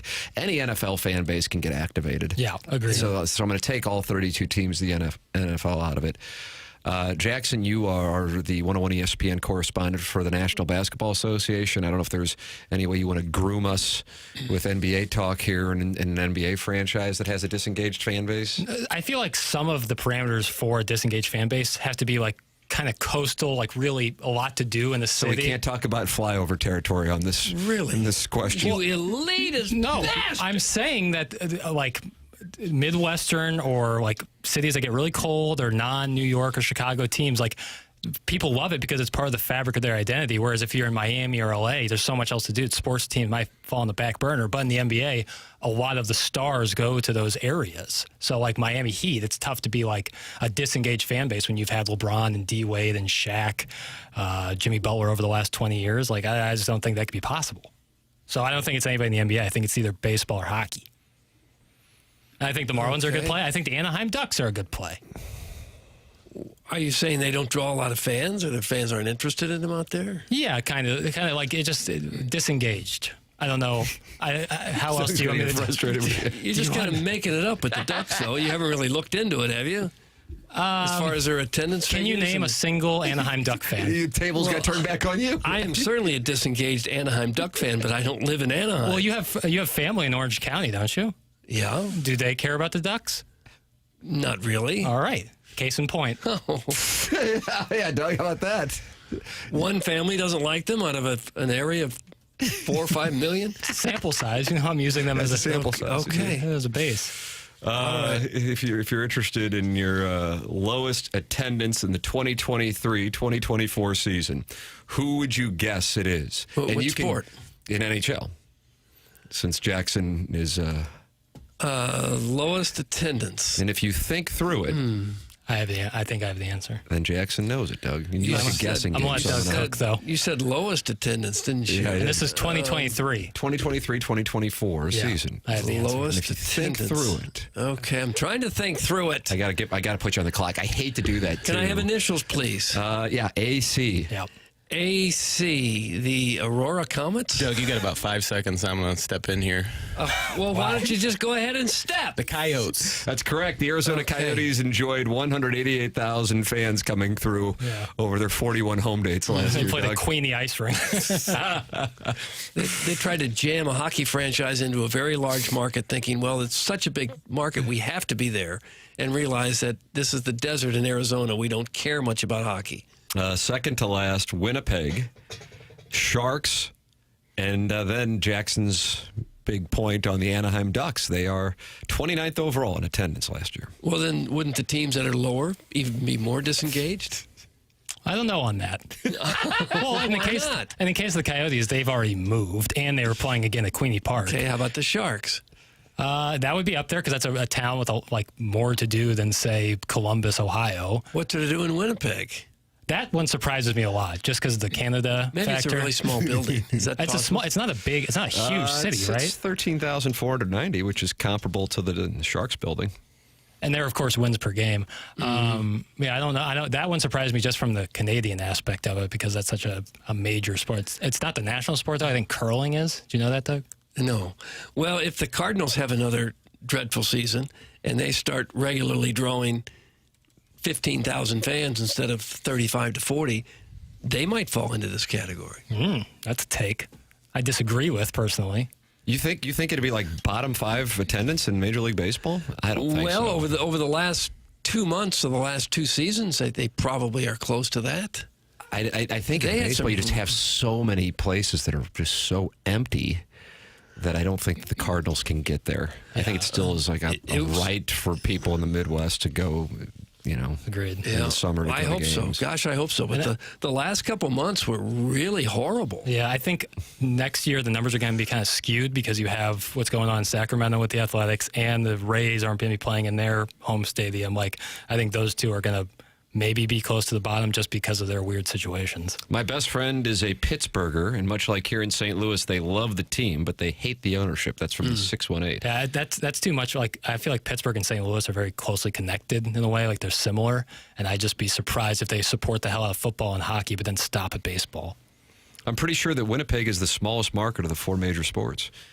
Green Bay would probably be the U.S. market, right? Yeah. But it's just a short drive from Milwaukee. But it's not the same market, is it? No, but it's a short drive. It's like Columbia isn't the same market as St. Louis, but it's a short drive. But not to the go same to a market. Mizzou game. No, I'm agreeing with you that this market is different, but I'm saying Green Bay draws from a much larger population area that's close. Yeah, that's fair. So you're going to sue Savard for the 9 o'clock hour and Jackson for the 10 o'clock hour? 2-week vacation. Never in my career there did I take a 2-week vacation. You're entering into a world of hurt, brother, if you hand me any subpoenas. He just got threatened there. Oh, no, it's a warning. Well, you have some sort of record that I took a 2-week vacation? No, on the Sevy thing, you two can handle that. Maybe you guys can just scrap. He seems like, I bet you could take his measure. I think so. Probably. He's not the big guy. You and me, though, we'll handle that in the legal system.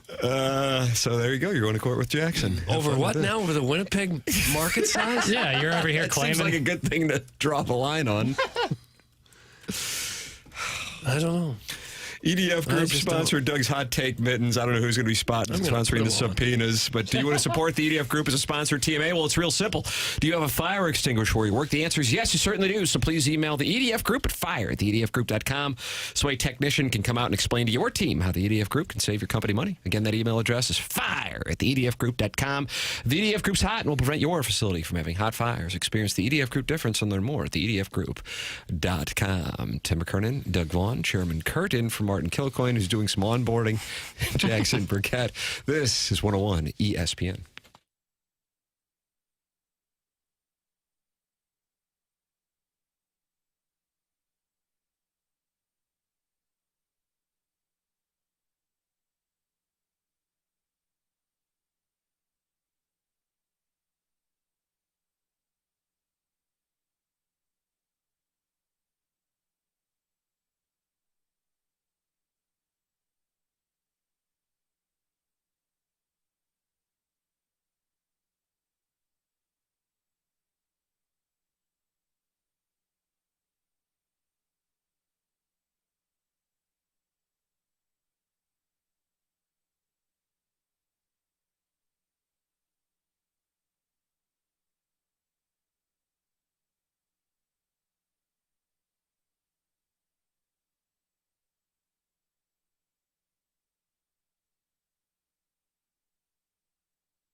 Sweat and tears over decades, went from last place in the whole league to the best in the West. Time to dig deep. It's game time, let's light them up.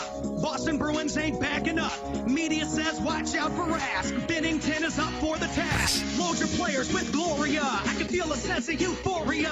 One more round, that's what's up. St. Louis Blues are coming for the cup. Oh, and it begins tomorrow night at home against the Ducks with what Jackson Burkett has called the most disengaged fan base in the 4 major North American professional sports leagues. Weak sweaters, too.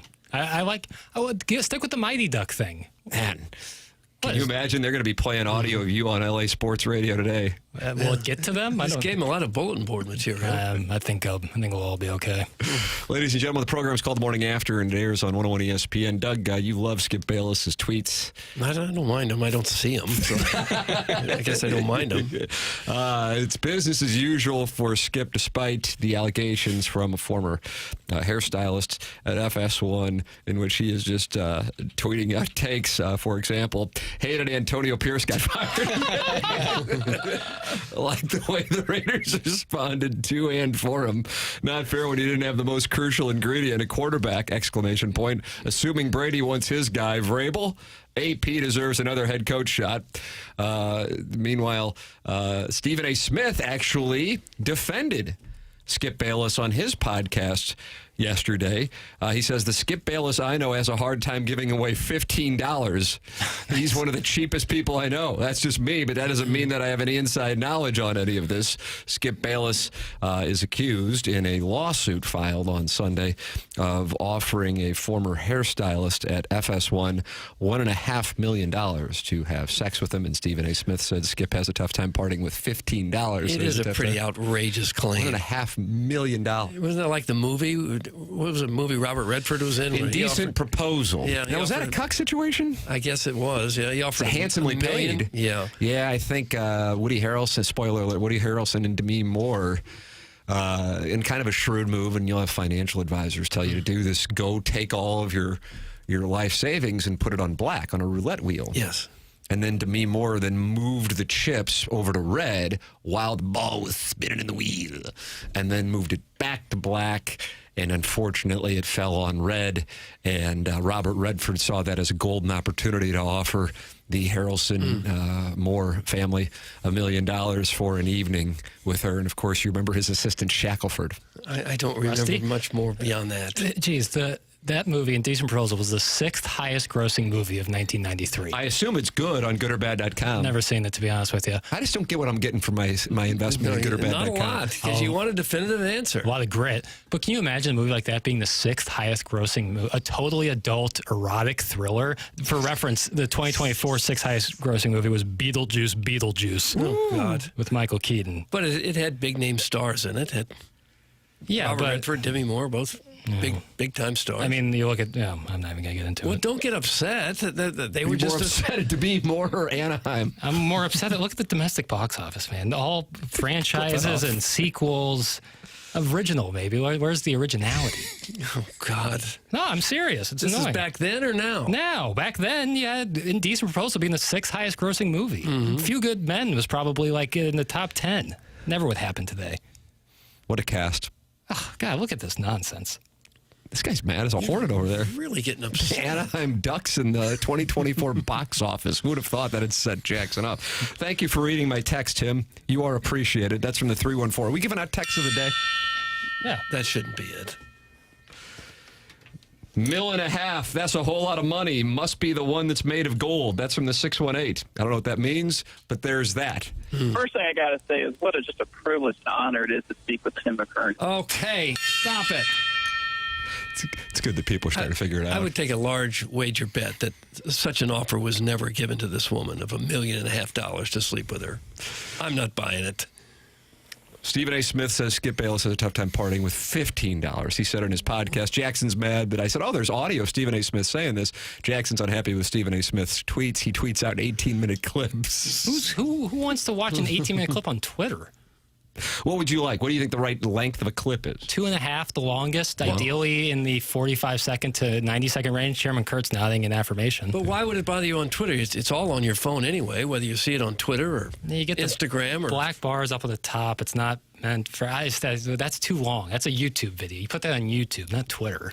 But if you're still watching on your phone, what's the difference? I don't know why it bothers me, Doug. It just bothers me. Much like Kung Fu Panda 4 being the 10th highest grossing movie of the Well, we're year. back to the box office list, and the Anaheim Ducks will be taking shrapnel again soon. Schaefer Door is the sponsor of the podcast here on 101 ESPN. You go back and podcast like the Dickens, TMA. It's Schaefer Door. They are online at SCHAEFER.door.com, SchaeferDoor.com. Call or text a number they set up for TMA listeners at 636-782-3608. It's going to give you the quickest response time. They service all kinds of garage doors for service and new installs. And when the weather gets cold, that's when you will hear garage door springs snap, break, and now you got a problem. Well, you do until you go to SchaeferDoor.com and Jason Gosrow and his team at SchaeferDoor.com. They service commercial doors as well, so if you run a business or warehouse with big, tall doors, Schaefer is experienced in these types of jobs. It's SchaeferDoor.com. Call or text 636-782-3608. Schaefer Door, Clopay Master Authorized Dealer. This is TMA on 101 ESPN.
This is Action Jackson with a Sports Center update driven by Johnny Londoff Chevrolet and Johnny Londoff Autoplex. Blues lose last night at the hands of the Minnesota Wild. Off today, they will take on the Ducks tomorrow. You can catch that game right here on 101 ESPN. Pregame at 6 p.m., puck drop at 7 p.m. That was another Sports Center update driven by Johnny Londoff Chevrolet and Johnny Londoff Autoplex. See them at londoff.com. Chevy, together we drive. Are you kidding me?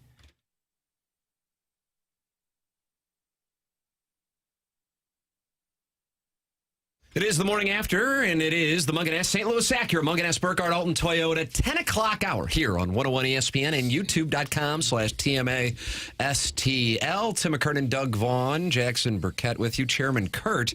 Dougie's safe and sound after sliding off the road en route to the facilities here at Hubbard Radio in St. Louis this morning. Did you say you turned too quickly? Is that what happened? I just hit a slick spot, and then you get that feeling where you just know you're not in control of that vehicle. That's an empty feeling. Yeah, that is. Like the steering wheel isn't really connecting with the road. Yeah. But, I mean... Didn't hit anything? Didn't hit anything. Didn't run into a guardrail. No other cars, no guardrails. So could have been a lot worse. Not too worried about it. But this week has really made me question, like, what am I doing here in the St. Louis winter? Oh, I've been questioning that for decades. You thinking about heading on out? Do I need to post a job listing for Sound Story? No. Negotiation tactic. Is that what this is?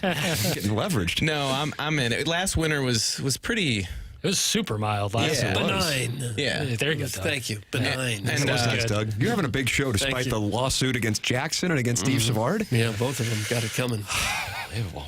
I'm just surprised it's still this nasty out. 48, however many hours it's been since. It keeps getting colder. There's a layer of ice under the snow, and I think that's the core issue. And they were saying some of the treatment that they normally use isn't working. Yeah. So I'm just glad that you're safe, man. That had to be super scary for that however many seconds it was when you're just sliding and you can't control the car. Yeah. Especially in the dark and early in the morning. Yeah. And now you're moving south. And now you're moving. It's kind of odd, I guess, that the better technology gets and the easier it is to function in horrible weather, at the same time, the less patience we seem to have with it.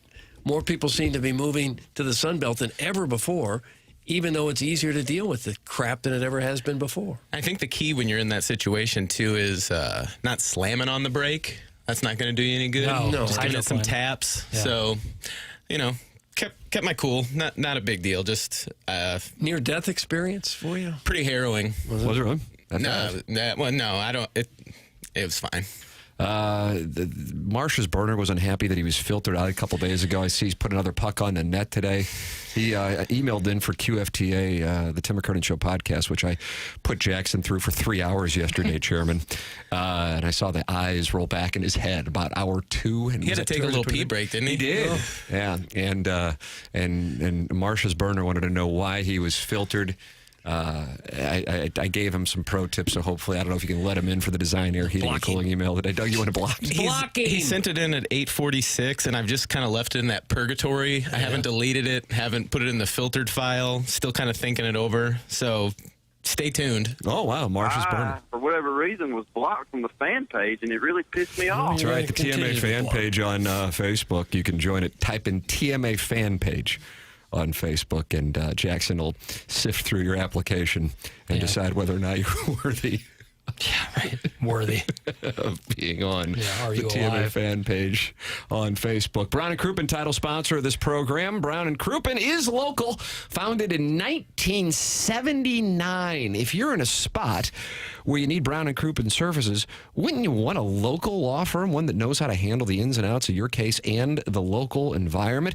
Well, we have been enjoying having Terry Crouppen and Andy Crouppen and Ed Herman in studio with us every Tuesday here on TMA for about the last 15, 16 months, and they are on board to be our title sponsor again in 2025. It's Brown and Crouppen, 314-222-2222, or go online at brownandcrouppen.com. That's brownandcrouppen.com, and make sure you let them know you heard about them on TMA. The choice of a lawyer is an important decision and should not be based solely on advertising. Past results are no guarantee of future results, and every case is different and must be judged on its own accord. Design Air Heating and Cooling email today coming your way next. This is TMA on 101 ESPN and youtube.com/TMASTL.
Ladies and gentlemen, the program's called The Morning After. Doug, we started it in July of 2004 when me, you, and Steve Savard were working together at KMOV. And unfortunately, here in January 2025, it's gotten so bad that you're now suing Steve Savard for accusing... Well, I may. I'm going to keep that in my hip pocket. For accusing you of not being present because one of your many 2-week vacations at KMOV. I only had like 2 weeks a whole year. For much of my time there. You went to Cooperstown, though, once. We played that segment on TMA all day. Often. Yes, that was a 1-week vacation. I remember I got tickets for Saturday Night Live, which are damn near impossible to get. Because there's only like 200 people in the crowd, right? And I was able to get tickets for Saturday Night Live. There's a guy who, of course, one of the few people who went to St. Louis High who don't sign checks. But he's a writer. He was a writer for Conan O'Brien, and then he was a writer on Saturday Night Live. Awesome. Doug, is it Matt Albers? I don't know who the hell it was. And I was able to get tickets. You know, I mean, it's just an impossible thing. Right. And I couldn't get off work at KMOV. And so I had to email him and say, I'm sorry, I can't use the tickets. And I've never met the man. Yeah. And he wrote back, what? Are you kidding me? Well, I got to anchor the Saturday 6. Oh, God. With Dr. Joe Petrovich. Yeah, I missed so many things over the years. Oh, working my God. nights, Yeah, I weekends, mean, you were raising holidays. a family. I was just at the stag bars in Sauget. Yeah, but you missed out on that. There's probably no way, but do you remember who was hosting? Adrian Brody. Nah. Oh, is that the famous Rasta Adrian Brody? I believe so. Oh, my God. Jackson's going to lose it. No. Well, that's BK and Ferrari was canceled today. Jackson Burkett wants to relive Adrian Brody hosting Saturday Night Live. Doug, was that 2003? I don't know the years. It's probably been right after The Pianist, and they've been talking. What year about was The Pianist? 2002. Gosh, I just don't. And they've been talking about. They've been showing this clip all over Twitter because, they're like, why isn't Adrian Brody on SNL? Because the last time he was on there, he did it's pretty safe to say, an offensive rendition of Rasta with the dreadlocks and everything, and he hasn't been back on since. Well, I would have been in the audience. Damn, that's a really but sliding I couldn't door. get off work, and that's because Doug was on one of those 2-week vacations. That he was wasn't. May of 2003. Does that sound right? 2003, yeah. Who's the musical Where were guest? you at on that vacation, Doug? Who knows? I vacation at least 2 weeks of every month. Sean Paul. Yeah, so that's why Wayne Wonder. So that was the Rasta. Oh my God! Wow, that was a real moment. You're hurting for me more than I'm hurting for I know, you. that's crazy. I mean, that's just a crazy sliding doors moment right there. Yeah. Yep. But the best part about it, if you want to call it the best part, is the response of the gentleman who got me tickets. What? Are you kidding me? Fair response, honestly. Oh, my God. I think that's the thing that I'm most happy about not working in TV anymore, is there's sometimes you just cannot have the time off. Nothing can change. You will not get the day off, no matter what's going on in your life. You can't have it off. My best friend, Dr. Jack Neerman. Yeah, you know Dr. Jack Neerman. Doug, you love him. You think he's a patriot. He was getting married like a month after I started at KMOV, and I was just happy to be there. I'm 23 years old. The last thing I was going to do was ask for time off. Sure. I was in the wedding. And I'm like, I can get out there in between the 6 and the 10 to the reception, but I can't. And I'm sure they're like, boy, Tim must not like us very much. He's not coming to the wedding. But that's just kind of the deal. That's a tough spot, too, because your first month. I had just started. There's no way in the world I'm going to ask for time off. And when you ask it off, someone else has to work. That's right. Doug would have to work, or Steve Savard would have to work. Yeah, it's not like an office gig where you can just kind of duck out. I'll get to it later. Right. I'll stay a couple hours late Monday. But that's the price you pay for the riches, candidly, and the exposure. And just the fame. Right. The fame of it all is well worth it. Where were you at, like a 1-hour photo place and someone recognized you, or a pet shop? That's what makes it all worthwhile. Ladies and gentlemen, it's time for the Design Air Heating and Cooling email of the day. Ow! Did he just tell Uncle Steve that he was going to treat his night hole like the event horizon of Gargantua? Stretching and distorting it as if time itself bends to the gravitational pull of that pulsating brown star as he removes his glass boy plug. Doug, what am I reading? I don't know, but you don't have to. Someone just watched Interstellar. God almighty. Who lets this stuff get through the filter? Chairman Kurt, I don't know if you're disoriented from your scare this morning. I would use this that. This is in the filter. Yeah. Might want plausible deniability. From a chain-smoking porn historian's apartment in Maryland Heights, Doug, he ran up to Home Depot to purchase a new hinge for Bill's milking table that Santa put in his pink boy stocking as the exiting one broke under the weight. All right, that's enough. It was a weak batch today, Doug. So we're going to go with this. That was a pretty strong start. That's from Doty's Downswing. Doty's Downswing. Doty's Takeaway won earlier this week. True.